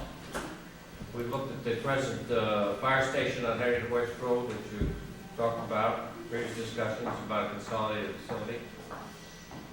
The area of the present village hall complex, and all of them have one major problem: insufficient parking space without a multi-level parking garage, which is expensive to build and maintain. And without addressing this problem first, we really can't make an appropriate cost, appropriate recommendation. What we'd like to do is to determine whether this particular site, whether we can use some more of Memorial Park to the south of the present town hall facility. And this is dependent upon the parameters of the area and whether Memorial is a dedicated park and whether we might be able to do substitution of other parkland in place of that. And of course, all of this would have to be discussed with the village and have approval of the village because it is a jointly owned property. We need to get professional evaluations in regards to the wetland area and the also whether the Memorial Park is really a park or whether it's just a recreation facility, whether it's a quote designated park because you have to operate to a regular function. Now, we need your help tonight. There's two approaches we can do. One thing is we can do this investigation, get some professional information, professional evaluations from engineer and also from legal information. Or we can go to the village first and say, hey, look, if this proves feasible, is this something you're willing to give us approval to do, okay? Would you work with us to do that? We really need your input. You want us to go to the village first, okay, and say, look, we don't know whether this is going to work, but if it does work, will you give us approval? Or do you want us to find out really, is it worthwhile even to try to assume that we can get some additional parking if it would be sufficient? So just a couple of things that I'll add in. And we didn't talk about the village piece of property because that was also one of the things we all discussed was using where Village Hall is now and having it a joint town village center and moving the DPW up to our highway garage. And I think there were some people on the village board who wanted to do that and others who didn't want to do it. And that sort of, I don't think, ever got resolved in a sense. So first, I would just say that I don't want to ask the village about anything until after the village election because we don't know who's going to be there. And I think this discussion the election's going to happen in a week and a half. So we might as well wait till we see who's there because the existing board could tell us one thing and then some new people can come in and have a completely different attitude. And so I'd really like to wait for that. I did talk to Dave yesterday. We were in his office for a very long time, and then we had to call George Rodenhausen. So in between, I asked Dave specifically about this because Josh had told me about some of the things you're going to ask tonight. I remember when the community center got moved to Moriello Pool from the site that it was originally supposed to be at. That was a big issue about if they built the community center there, that they would have to potentially take land away and maybe replace it with other land. And I remember that because I was the one making a lot of phone calls because I kept getting called in. So I talked to Dave about that yesterday, and Dave said that actually Ron Redder from Parks and Rec had said that they don't necessarily think that we might have to replace the land, that it might not have to be replaced. And if it was to have to be replaced, he didn't think that it had to be contiguous, because they've now built, the houses back there, that it didn't have to be contiguous, so we could always potentially, if we had to take off land and give land, we have all the land that we bought by the, that used to be Orcott and stuff, so we would be There's able. also other land. Right, exactly. It's not So- utilized, it's not. Right, so we would be able to, we can could give the pocket park by Lent Drive Yeah. and stuff. But, so Dave did, we think that we could probably accommodate the, if we had to come up with land, and we don't even know if we do, but I don't think that's gonna end up being a, line in the sand. So, and I, obviously I'd like to hear what the rest of the board wants, but I think what my preference would be is, we don't know yet right now if we do need the extra parking or not.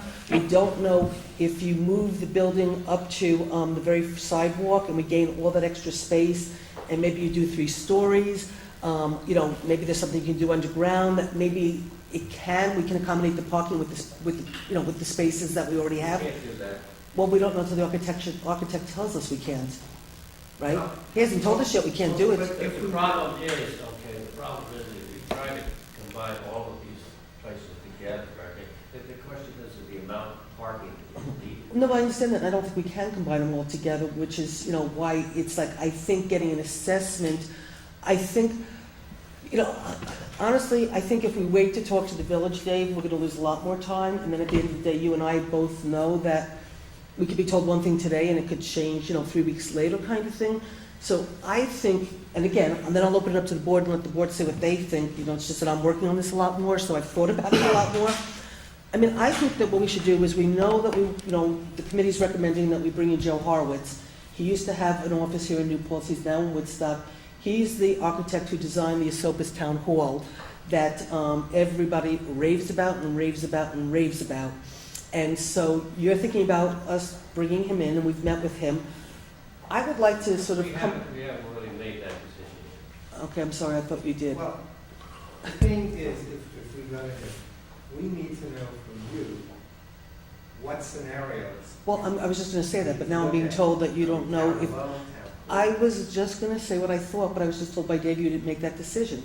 So, We were to consider, okay, but I don't think the committee specifically said we want to hire him to do something, I'm sorry, we haven't, I don't think we have. well, then I'm not willing to, Which puzzle piece will fall into place first? well, What do you I'm think? not willing to authorize money to be spent on somebody till I know who we're spending No, I money know, on. But what I was hoping to see happen based on my conversations was to have the architect assess, well, A, look at C2G and see if the building really does work, because in some ways I believe that really is the easiest and quickest thing to do, and I think it's going to be the least costly thing to do. So I think it should be analyzed. We already spent the money doing doing the appraisal. So to not just have that building really assessed to see if it works for us. But then what I'd also like to see is the existing town hall site for the architect to tell us what can, work on that site with and without extra space. So like, in other words, if he says you can have all of the town facilities minus the police and or minus the justice court, but you can do the town government, or you can do the town government with the justice court, or you can do the town government with the justice court and police. I'd like him to sort of assess it and say, you can do this. Town government with village government. But the point is, Well, we can add that to. position, et cetera, is that, yes, he can look at this property as it's defined today, okay? It's possible that there might be as many as 30 or 40 additional parking spaces on that land, okay? That really changes what you're looking at. No, I understand that. What I'm saying is, if he took the piece of property as it is now without taking the land, he can say, based on your employees and your growth and whatever, this is as many departments as you can fit here with this existing parking. If you want to do it and include more of the, more like the justice court or this or that, you're going to need the parking at Moriello, and this is how much parking you're going to need. Then we know what we're looking with and what we're dealing with, and then if we want to go down that route, then we go to the village and say, what do you think? Because we want to do that. So I'd like to sort of know what our options are now. At least that's my perspective. I don't know what the rest of the board thinks. Do you want to say something, Josh? Yes. The architect can give you different scenarios based upon not getting any other spaces. He might be able to show us things we're not thinking of if we hire him. You need to know what you, in an ideal situation, your number one choice would be of what you'd like to see here, your number two choices, and he can work out those scenarios based on it, because there might be other options of how to get the parking on here without doing it. But we don't know until we know what's the board's pleasure of what you're trying to put here. The other thing is, the first time around, and this time around, with consultants and people we've spoken to, every one of them says, in terms of good planning, you want to keep services as close to the center of the population as possible. So, and even in a conversation I had the other day with him, he was like, well, you know, that's way out there, where the police are now. It's one thing because the police operate by radio, but we, as a town, you have people coming and going to town hall all the time. You want to make it as accessible as possible for anybody who wants to come to the town to deal with any situation. So, in some ways, this is an okay site to start with, but like I said, if you wanted to look at it, you could look at it, but what he was saying is you want to make sure you have the legalities worked out. That's not going to be his department, that you can take land, and then we could figure out if there's any water So problem. then why don't we just wait till the village election and we can have this discussion afterwards? Well, I'm talking about the legalities of switching land. I'm not gonna waste my time looking at the legalities of Well, I'm not switching land I'm not asking. until the village, we have a village election and we know who's there, and then we can Right. sit and talk to them and see if they even want to consider it. I'm not talking about It's that. just a question, okay? We would go and talk to Louis to see, explain the book report, but you want to wait until after the election, which I understand perfectly, okay? Is there any problem with us, this group or our committee, knowing the village board after the election and discussing this with them? No, go ahead. I don't see an issue. Go ahead. Good. As opposed to your. Wait a second, time out. Yeah.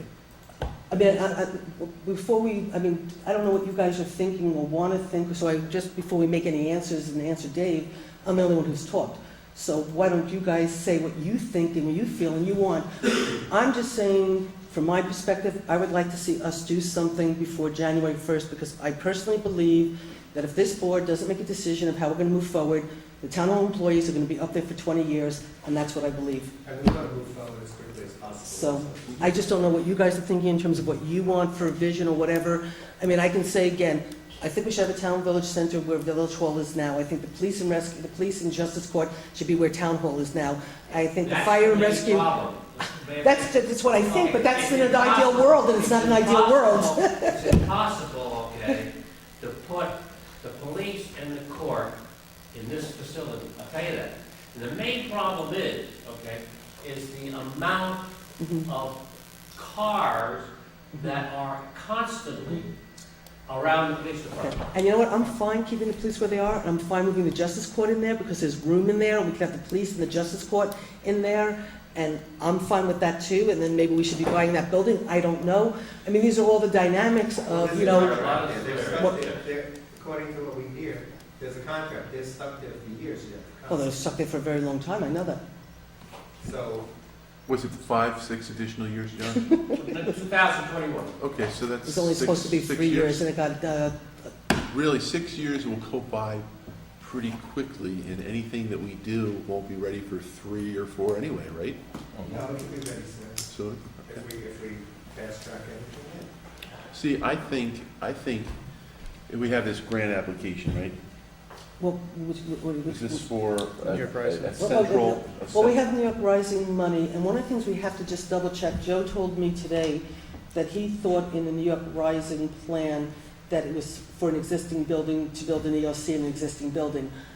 I don't think that's exactly the case, because I know that Lori knew we were talking about Fire Station 2. Well, there's an existing building, Fire Station 2 is an existing Yeah, building. sure is. So It obviously, qualifies. your place works and C2G works. So, That's gotta be done.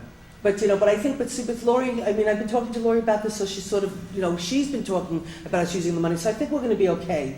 You know, so we're hoping to, we do have that money we have to start planning. But there's one thing that we know for sure from our last studies and even from what we're finding out now. The more stuff you combine into a single entity Mhm. is going to be more efficient all around in terms of energy, in terms of movement, In other words, every building you build is gonna be a Yeah. separate project, so if you can encompass everything together, that would be great. Well- Or at least town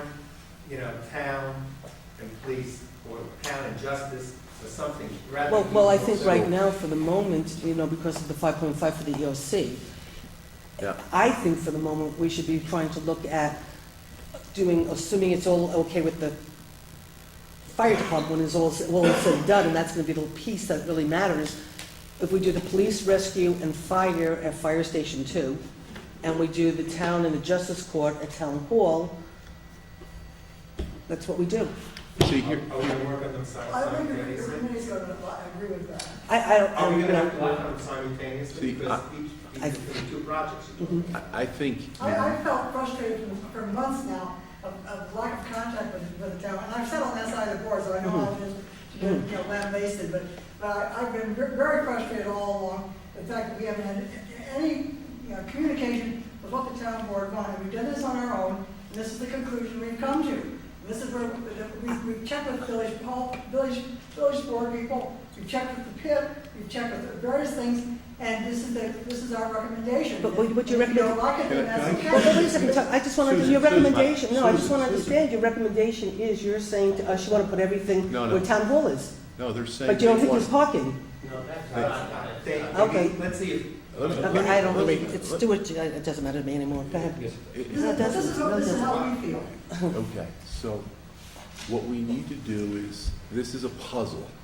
We need the first piece to get into place. So if that money is available to do what we're discussing, EOC. the EOC out where they are, then that puzzle piece gets set down first, and then we explore our options around that. Except it seems that the town hall is the most immediate thing. that I you know, can but, do. you think about what you're suggesting is we can go down 3 or 4 different roads simultaneously, but eventually, depending on what happens out there, it's going to eliminate some of those options. So is it going to be more costly to go down 3 of those roads now, or wait just a little longer to see if that piece falls into place? And if it does, then maybe you only have to go down 1 or 2 roads instead of 4. That's the only thought I have. If the money's going to be the determining factor, then okay. But there are other, in my opinion, I think I speak for the committee, there are other factors besides the money. And the location's extremely important. We own the land here already.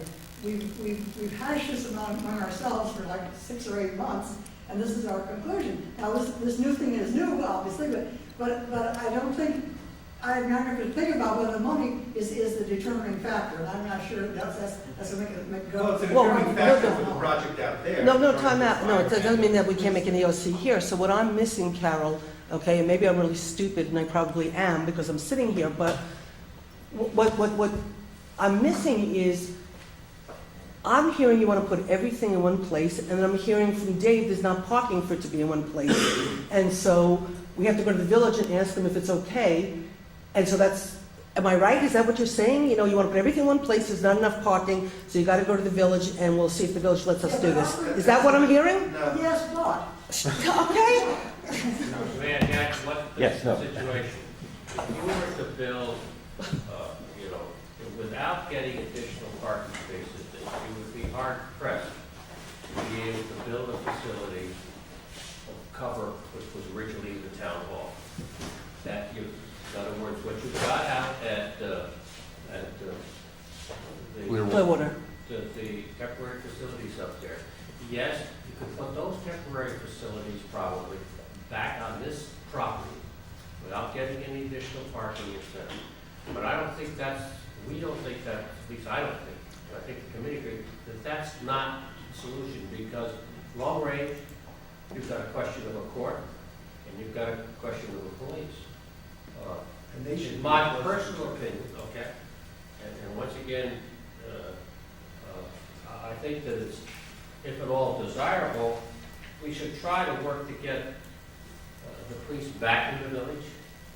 I think that that's very, it's where the most of the police action is, and I know there are many people in the village and in the community feel that, the police presence is needed maybe in mostly the village.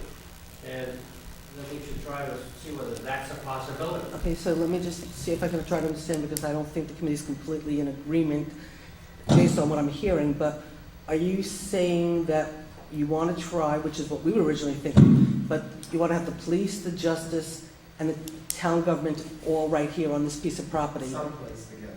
Someplace together. Someplace together. No, Carol just said we own the land, and this is a piece of property, and I'm not against it, so don't get me We're wrong, not okay? attached to this, but we think we should look at this first, but we're not attached to this. It may be that we can't do that, okay? No, I'm just trying to, again, understand what you guys are asking. So you're asking, and I'm not adverse to it, but you're asking on this particular site that we try to put the police, the fire, and the justice on this site. I know, I'm sorry, I said police, fire, I'm sorry, police, town hall, and the justice court, all here. That might be a possibility. If that's a possibility. It's also the part that we own, of course, in Village Hall, that section, and that, we've been discussing how to handle that property that we own, which we're quite sure is part of the renovation. Yeah, but the justice building is a team, I mean, we own. It's a postage stamp. It's a postage stamp, it's part of a building, and we have no parking. You know, as a matter of fact, if you ever look at the agreement, there's very little parking, Yeah, we know that. and very little parking, and the village at one point, when they gave a lot of the parking to the justice court, then at some point they took it away, and now they're using it for meter parking and stuff. So I don't understand how you think we could bring the police? Depends on how much we could put on this side out here. Well, that's why you need to have a discussion with And the that's what we're village asking you for. after the election. Well, I think that, but I think, and I appreciate all the work, but I think one of the tough things is, so, just taking, and we've all been here long enough that we did have the courts down there, along with the police, all living down there. And I just had to do the math, but there's 74 spaces down there. Out of those 74 I don't think we spaces, have that. out of those 74 spaces, I believe it's 25 of them about are taken out for reserved, or reserved either by highway or reserved for court. So that brings you down to about 50 spaces. There's 42 metered spaces there. Those are all filled every court night. They're all filled with school. When school's not in session, they're a little bit more open. Currently, where you are right now, do you know how many spaces we have here right now? But we're not talking about the meter. No, right here. There's no meters here. Okay, let's let him talk. This parcel. Right where we are right now. Do you know how many cars? 64. So you're only talking about a delta of a handful of spaces, and we haven't even done a study. I got a shed. I got a wooden shed out here I can tear out, and I don't know, Ray, how many spaces can I get where the wooden shed is? Oh, that's good. 86. Okay, so I'm already at the same number. I'm not very good at this stuff, but I'm already at 70 spaces where we currently are. So I hear what you're saying. So I'm with Kevin, which is, I think we need to put into place what is our next step. And I hear what you're saying, Dave, when you say, no, you can't get enough cars here. But I know what's available right there, right now, and we've been here long enough when we had everything there. And I'm telling you, right here, you didn't even know that we had currently 64 spaces here. That's a lot of cars. However, when you redo this space, okay? I'm going to get more. You redo a building, okay? And you move it up to the road, okay? And buffer space? And you will pick up additional spaces. I don't know how many, but you would pick up additional spaces. So I think, I think, I would hope, that in the interest of community protection and in the interest of the village, would really try to bend backwards to help to get the police back in the center of this facility, in the center of this community, or within the village, all right? And Well, this is the village. This is the right village. in the village. We're in the village right now. So that if we put the police here, we would be in the village. That's what right. they Okay. suggest. Yeah. And if you go subterranean with one floor, then wouldn't count those your stories above ground here. That was suggested. I think really when all is said and done, I think we're all agreeing with the same thing, if I understand it. It's We are, just a too. convoluted way to get here. We just want But I to think, stop. are we all sort of saying we all want to try to work with this existing space and see if we can make everything work here on this site? We want to see Except what we for- can get in. Mhm. We don't know what we can. And I like the idea of working with the fire department and building a EOC out at I that think- station too. I think we can get a lot out of that. I think, So but I'm sorry, So then the discussion with the Dave village, wants- I'm sorry. You know, Dan wants to ask something. So then, again, going back to the idea of trying to utilize this space, the discussion that you would want to present to the village after the election would be what exactly? Well, that we would like to be able to, we need to expand the parking for this facility to be really viable, to include most of the town government offices, possibly including police, more important, probably not both of them, but police and court. And the question is, would you be amenable to using some of that area that is to the south of the road that comes in here Yeah. for additional parking? Between here and the pool. Dependent upon two things, okay? Number one, wetland delineation, all Yeah. right? And what the DEC requirements are, and there's that. And number two, if well out of space can be done without violating the wetland parameters, then we would, and there was a restriction in the park, which I don't believe there is, but in case there was, we would have to discuss exchanging parkland. That's kind of like a city law. And so I guess the only thing I'm just confused about, and I don't really care what's up to the pleasure of the board, honestly, I just don't understand why we have to wait for the village to give us permission to potentially lose some of the land, to get it started or do anything, why we can't just potentially hire an architect to take the existing site, know what all of our needs are. We have police, we have justice court, we have the town government, and to sort of say, what can work on this site, how much can we accommodate on this site? As is, Okay, and that's as the is, part that we're- and then at a certain point, if he says, and if you want to bring the police here, you're going to need the Memorial Park. But I don't want to go to the village first until I know I have to go to the village. I don't want to talk about taking extra land and delineating the wetlands and, talking to, the Parks and Rec, until I know that we need that property. And at the same time, what we're looking So to you see. just want to know what we can. That makes sense. I want to Yeah. see what we can, Yes. I want to see what we can put on this piece of property, and at the same time, we're looking to see what we can put on this piece of property, is I want to wait, I want to have the fire department get the answers to their questions, to see what kind of option we have with the EOC for fire rescue and police, and that money, type of stuff, and then we can, we'll That know. won't be relevant to this property. Exactly, because we might find out that we can only do police and justice, we can only do the justice and town hall, but we can do the police, fire, and rescue in an EOC and get that money, and maybe that's the answer. Maybe it's not, maybe we want, maybe we, I don't think until we know what we can really fit here and maximize as much as possible here, we don't know where we're going next. And so I think we all want to try Right, to. an architect, when you say an architect, he's going to give us the scenario. And what we have to give him is the parameters of what it is. Okay, we're limited to just what we have now physically, fine. We know we want to put town hall here. All right, is there room for justice? And then the third scenario is, can we get the police? And so Right, there'll be that's three right. scenarios. Yep. And then on the third scenario, he says, that's where the breaking point is, we can go there. One of the things he had said something was about if you go under subterranean, you gain more space in terms of the space, but not in terms of parking. Okay, So at I this think- point, I think how do we there's- want to move forward with this? Where What would it cost for the architect? We can go forward, and it may cost a couple $1,000 to get a legitimate study for what can be put on this project. I was told $2,000 was the number that we could start with, and that, That was like the round ballpark figure, and that would be also, we made the assumption that we're going to use figures we had from before that allow for build out, so we're going to try initially to just get the initial idea without redoing all the needs of all the departments again, because we think from the study we did 7 years ago, it was a 7-year build out and a 14-year build out.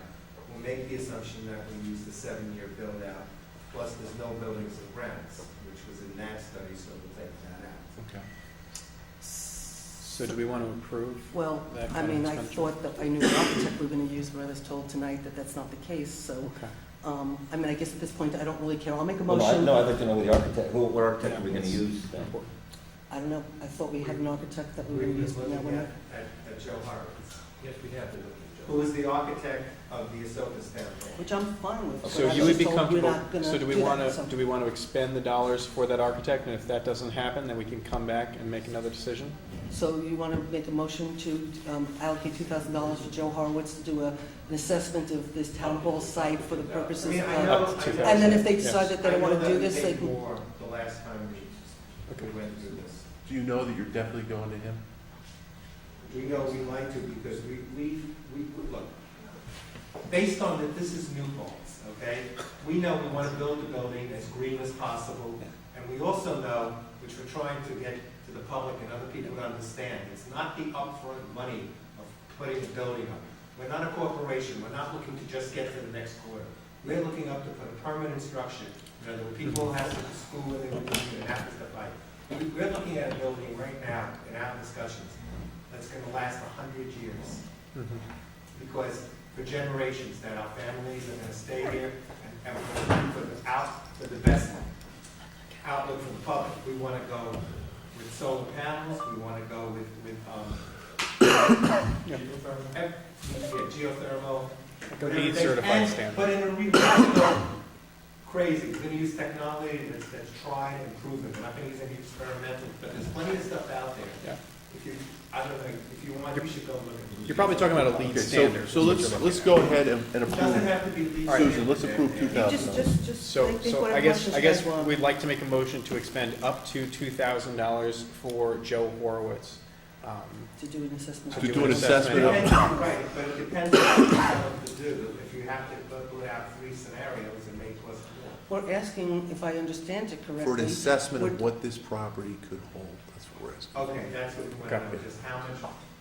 What the capacity is for this particular parcel, as is. We will talk to them about the potential for the other ones, so that You could. basically, you know, if we have to Right, go but forward. each thing, like, in other words, town has so many spaces it needs.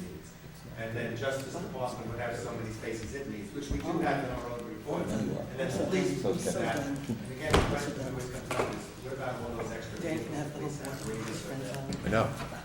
Dan, are you moving it? It's already moved. So let's, Second. Kevin seconded. They're gonna ask. Want to say all in favor? All in favor? Aye. Aye. Aye. Aye. Motion's carried. Thanks. Thank you. What do we have next? Cell tower contract. Why don't we go to the... Kevin, it's your baby. Why don't you... Let's get through some other things first. Come on. You don't want to cell contract? Yeah, no, we'll do it in a Okay, minute. yeah, the county fairgrounds, it's the same thing we do every year. We have the contract now. Is it any different? No, So so I move it go for ahead. approval? I'll move for approval. Second. Okay, all in favor? Aye. Aye. Okay, motion so carried. We We did approved fireworks. we approved the fireworks last time. I just happened to have the actual contract, but we authorized it last time anyway. Right. So we don't have to do that again. Okay. The Novella's license, this is for license, for liquor license. They have to give us notice, we have to basically. Yeah. Here, this is, And this actually, what, Period. well, what it is this, we're actually helping them go a little bit quicker. Right. This actually is a notice, Kevin, so they can go a little quicker.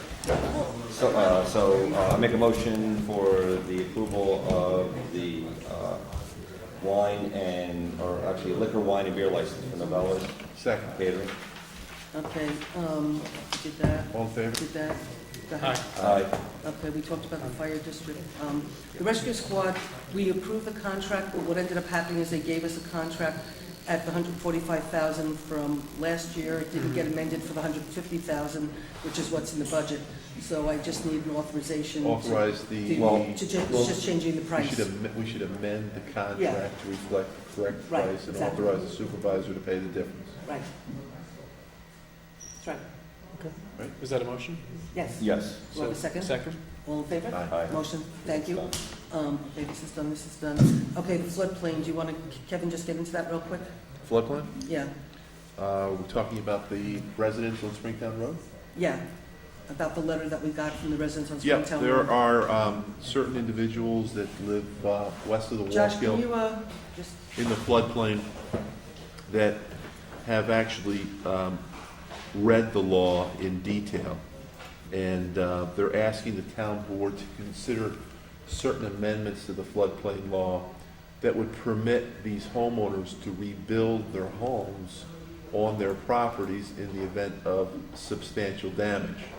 The way the law reads now if your property is substantially damaged, and that damage can be a series of events over a period of time, if it's substantially damaged, they cannot rebuild their homes. Is there a percentage attached to it? It's substantially damaged, it's over 51%.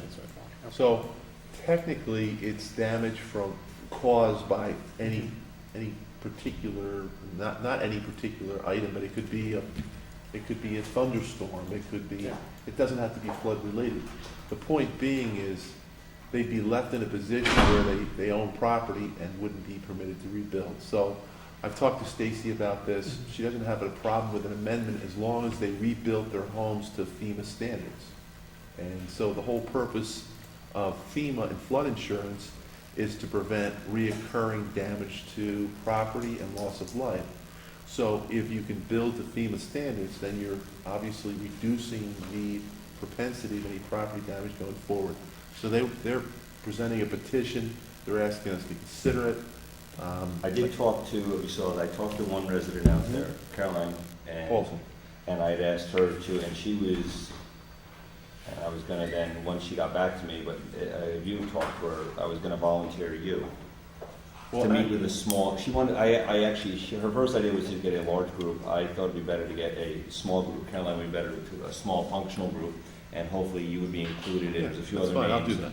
And the only other thing though, there is an out though, already in the law though, don't forget, they can go to the ZBA and they can appeal to rebuild their home. They can get a variance, Right. but the problem, It's not, I mean, it's not as though they, it depends on who's on the board. again, but I just want to make it clear though, Right. their property rights were not taken away completely, as in, it was burned down, I will now rebuild exactly what I had. Well, They do have, and now, this is not saying I think the law should be changed. I think there is some modification that would make it a lot better, and maybe it would be better if it didn't require the ZBA to grant the variance. It would be, though, going to some of the homes that are in the floodplain, it is going to be onerous for them to build to FEMA standards. The example being the one on Springtown Road, off of Doug there, you can see what the standards require. Yes, but again, it was allowed because it brought it to Right. FEMA standards. It is substantially in the floodplain. That area has been flooding for a very long. That area floods frequently, So so. those homes now are in a position where they won't be substantially damaged. But if a home was damaged substantially beyond the percentage and they wanted to rebuild, they do have the ability to go before What a I think, board here. to parse that a little bit, you're right, they do have the ability to go before a board and ask them for permission. Yes. But up to the point where they get permission, they've lost everything. Yes, and I do agree, and maybe that is not a good vehicle within the law. And I was happy to see that she was also willing to discuss not getting rid of the law completely, but to No, I modify the think law. there's a couple Yeah. little tweaks it needs, and that's all. Yeah, okay, good. Okay, so everybody's okay with this? Do you have anything you want to ask Dan? No, I mean, I actually spoke to, I can't think of their name now, one of the neighbors out there recently about this as well, and I was unaware about, that's how I knew about the percentage part of it. So I'd certainly like to talk about it more and reevaluate it, definitely. All right, good. So I'll talk to those people, and I'll bring you back a report. Okay. Laura, from solid waste, do you want to do just a quick, is there anything you want to update us on relative to what's going on with the RRA? I read that they're sort of saying now that they want the towns to just do this lease of the roll-offs, and they want the town of New Paltz to buy 5. Right. I read it in Bill Kimball's article. Thank you. We would probably only need 4. But why are we buying them outright and everybody else is renting them for leasing them? Well, that's what I was thinking, and then it'll all be up to the town board when they do the final negotiations. But no, I don't understand, why were they saying that we should be different than all the other towns? Why were we singled out? Because they came for an inspection without any warning.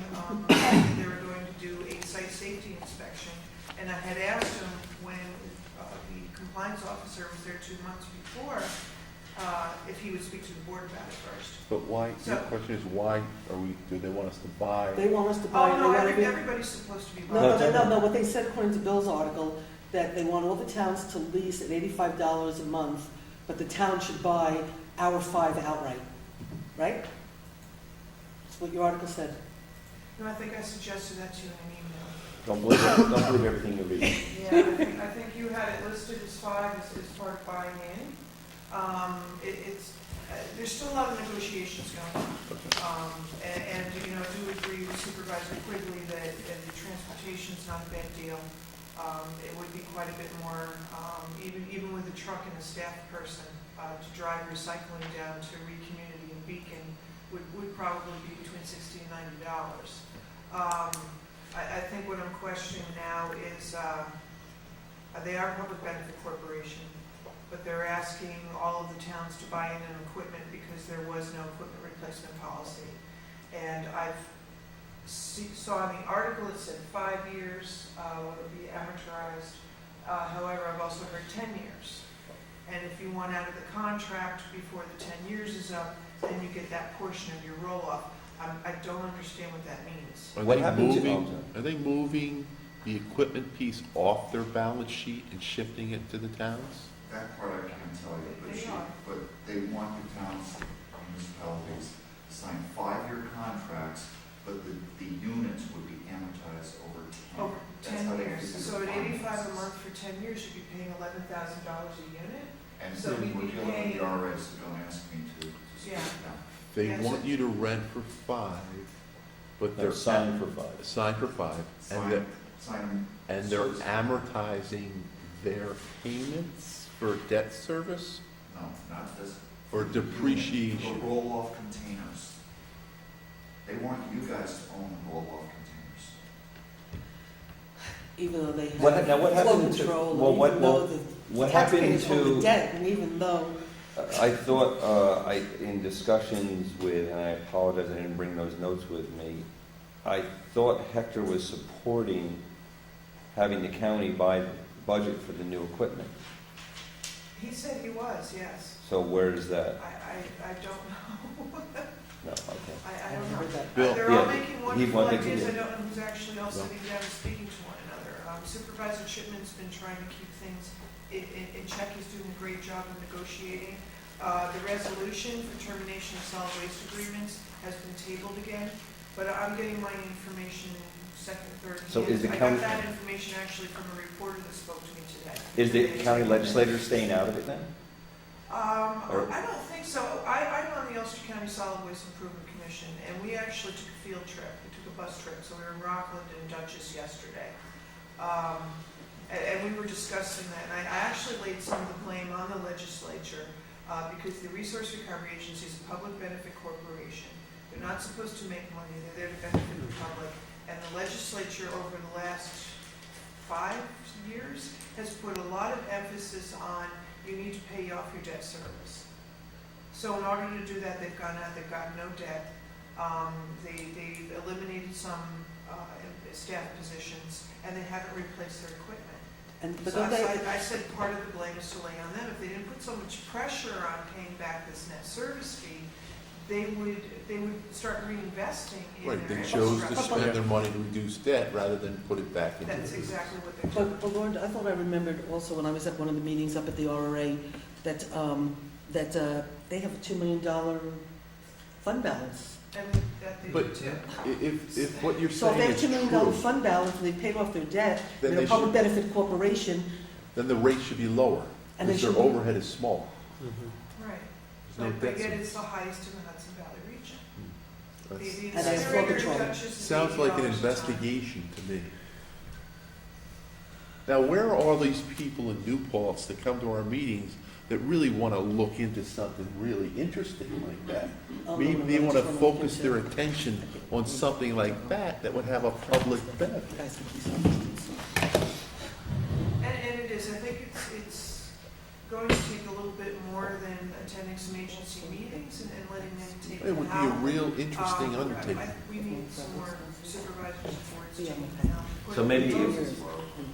Because the other thing he discussed with me, I apologize, remember who I was speaking to, it was one of Did you the, speak to Tom Briggs, the compliance officer? Is that who you spoke to? is he the one Or that did you speak? Speak with one of their board I members. think I spoke with one of the board members, I have the notes. The attorney. It's one of the ones, David? it's one of the ones that came out and saw you. It's one of the ones that came out and saw you that Yeah, day. so it was either Dominic, Charlie Landy, or was it David Gordon? David Gordon. Yeah, David now Gordon I Gordon's- spoke now to. David Gordon's now on the board, or is he the attorney? I He's on the spoke, board? actually, I spoke to, it was Dave Gordon I spoke to. He also said he is willing to start discussing, because he said he was new on the board. Okay. And he's also willing to start discussing, because so, and I use the example of food waste. Mhm. And that they then came down and undercut us on food waste. And again, something you would think Green, Newport, it's a very important thing, and they're now actually, they undercut our price Well, let's on also, food let's, waste. let's, And that, and he said he didn't even realize that. Dave said well, he didn't even. let's also point out that Laura was the one who Yeah. started the entire program, got it going, made it successful, and then they came in and undermined Laura. They undercut our price, which is, You undercut the price in order to gain a monopoly over the system. That's why you do it. That's what I'm concerned about. I mean, for instance, if they closed all of the transfer stations, the impact just to New Paltz residents is over $400,000 in contractual arrangements with haulers. So, I mean, we're getting seniors coming in. I had a gentleman come in and said, I wrote my last check to my hauler for $120. It's 3 months.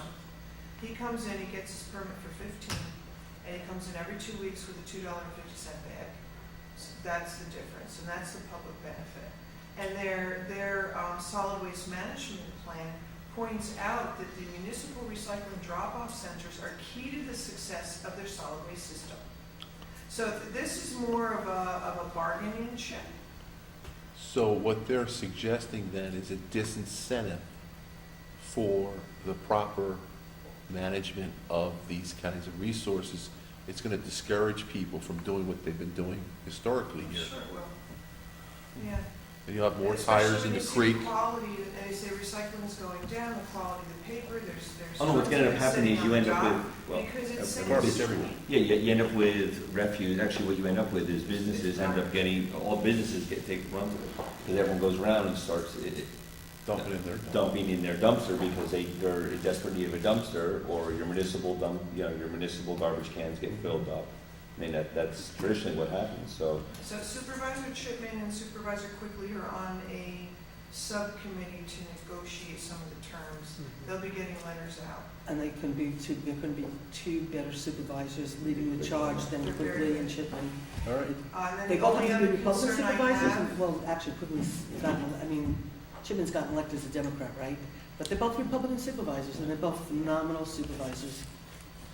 and the only other part of a contract I could be concerned about is the agency said they specifically wanted more regulatory authority over the transfer station. So I think these site visits, they want to write into their contracts too. I'm not sure what that means. I mean, if they're looking at their containers, that's fine.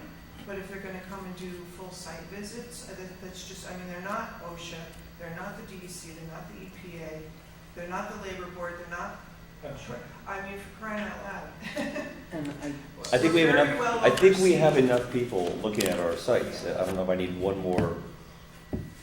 Especially Well, if they're not qualified. they would use it as a pretext to shut it down. They would use that That's what they're oversight. trying to do apparently, and they said it very publicly at that last meeting.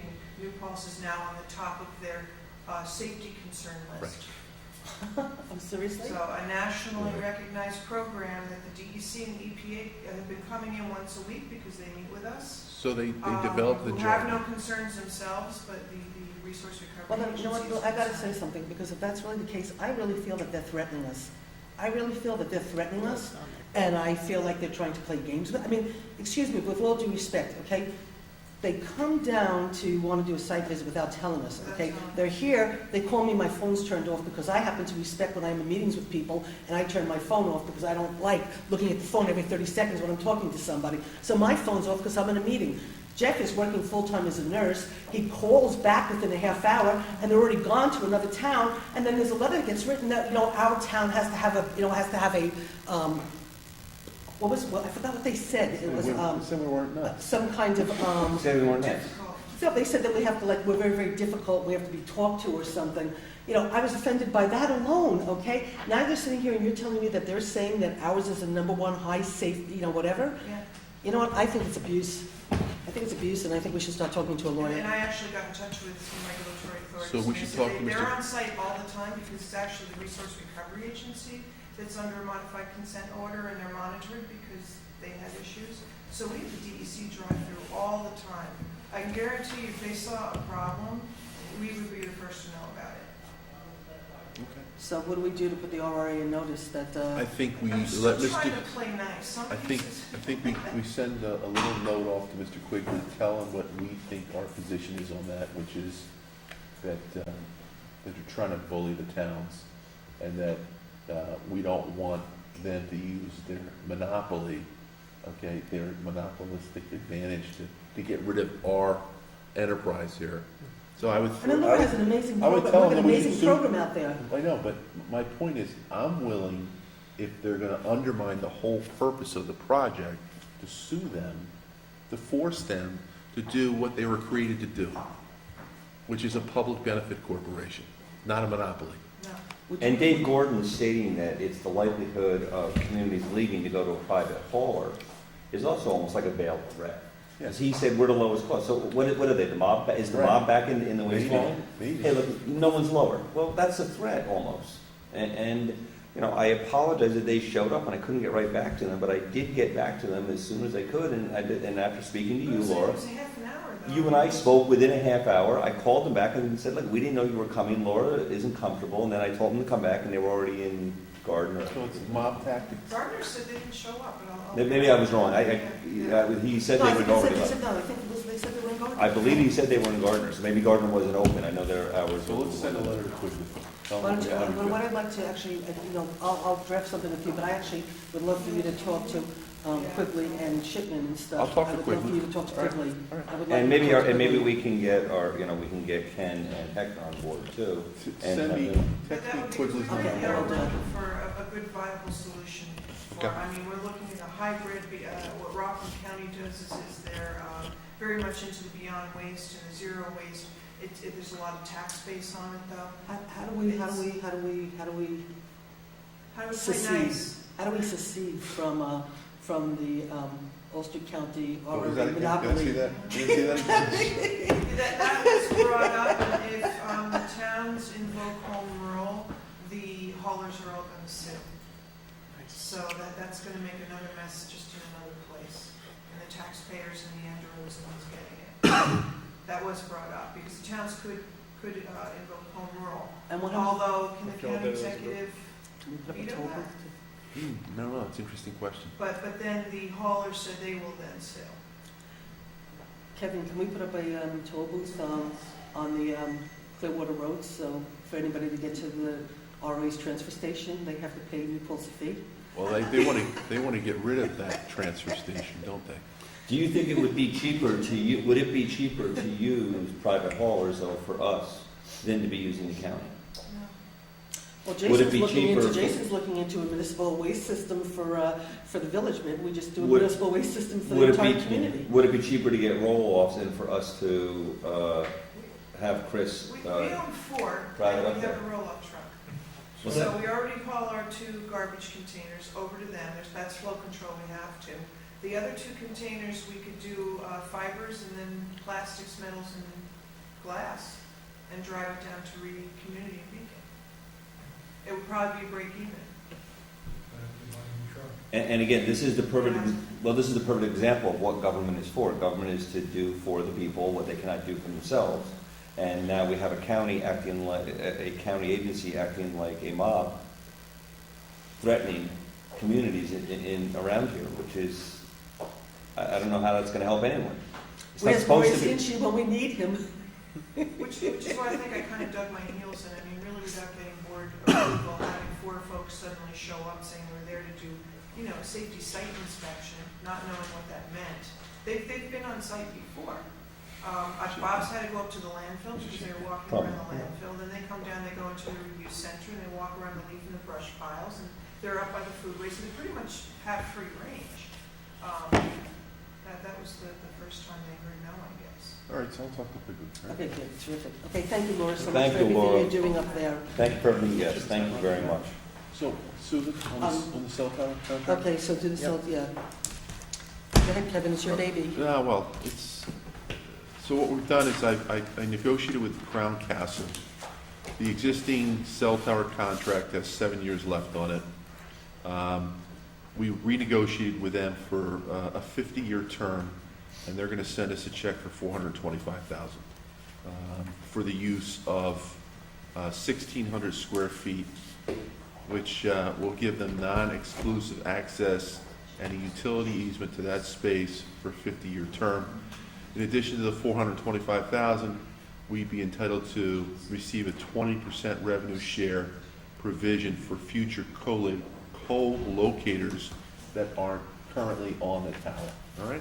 And we'll be able to monitor that just Yeah. by seeing what, So what I'd like to do is, I'd like to move to authorize the supervisor to execute a new cell tower contract for a 50-year term for a total consideration to the town of $425,000. In a one-time payment. One-time payment. I will gladly second that.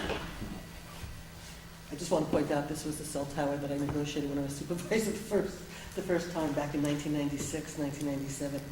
This is one of the first cell towers that were put into towns, and we got it out of the landfill, and actually it was Dave Clauser who was the one, they wanted to build it on, where C2G is now, Scientific America. They wanted to put it there, and Dave said, you know, we have a landfill, and we got them there, and then we started.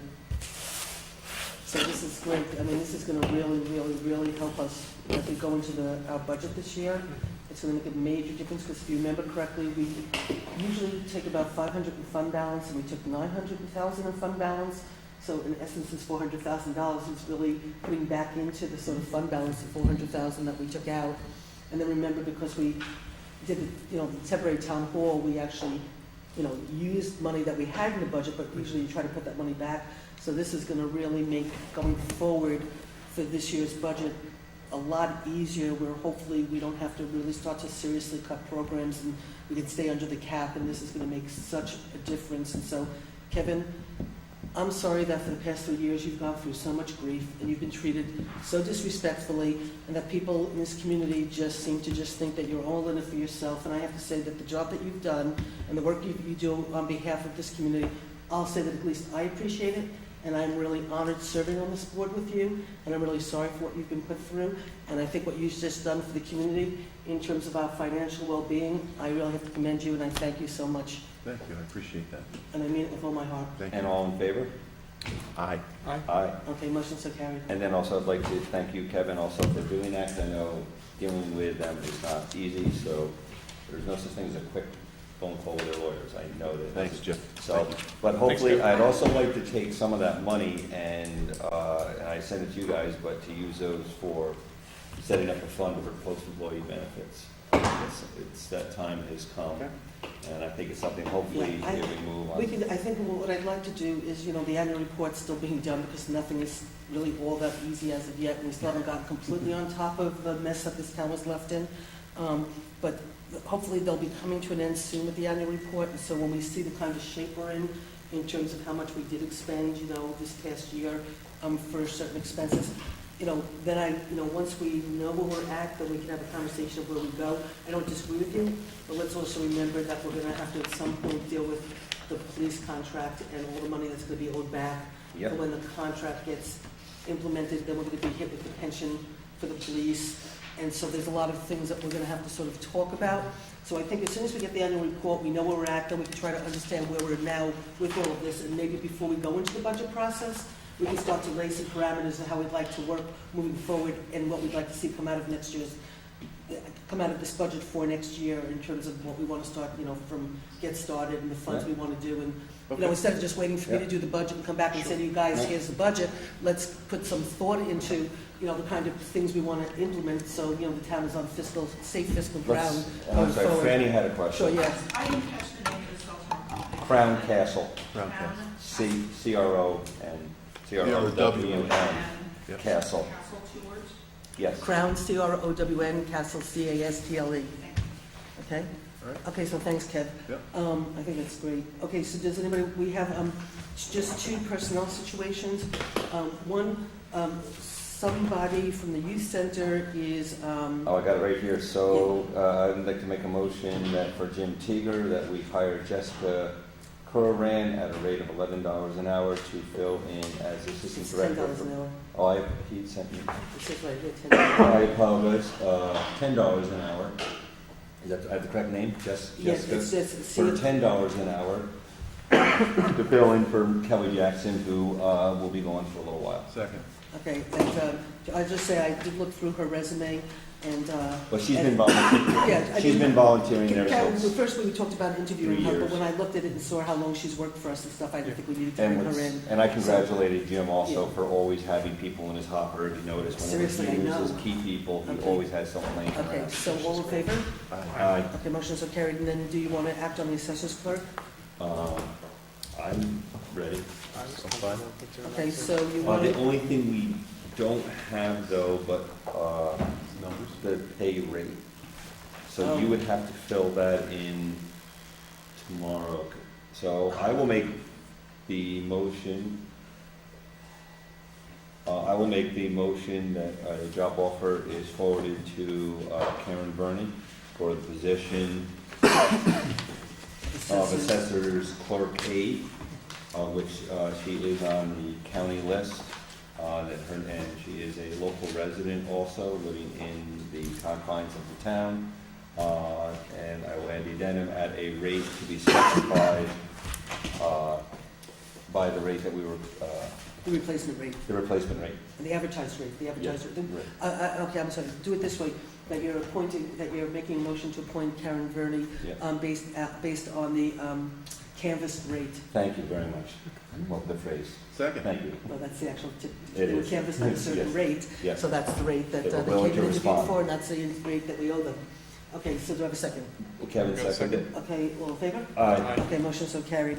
Rosetta, you gonna be okay if we do the minutes? Actually, there was one more. I think, Dan, did you want to name someone to the HPC? Yeah, Dawn Elliott's shown up to the last 2 meetings. She has the support of the chair as well. She applied a few weeks back. I'm not sure what the length of her term is, but would it be possible for us to just formally appoint her and then she'll come to the clerk to take the oath of office? So you make the motion to appoint her as So the term, is this filling somebody's position? I'm not, Yeah. is she filling? Okay, so she's filling the unexpired term. Okay, that's just a so motion. I'd like to move to appoint Dawn Elliott to the Historical Preservation Committee to finish an expired term. Second? Any discussion? I guess, and it's contingent upon her signing her oath. Taking with the her clerk. oath and her financial disclosure. Great, okay. All in favor? Aye. Aye. Okay, motion so carried. We're gonna have a special meeting, Rosanna, we'll do the minutes then, if that's okay with you. Okay, can I have a motion to adjourn the meeting? Before you, just, you're okay? You're not going to kill us for not adopting minutes? Okay, I just want to make sure. All right. Okay. We're beyond the time that I was allowed for the meeting. Okay. Second, or you just want to make the motion? I made the motion to adjourn. Yeah, second. All in favor? Aye. Motion so carried. Good night, everyone.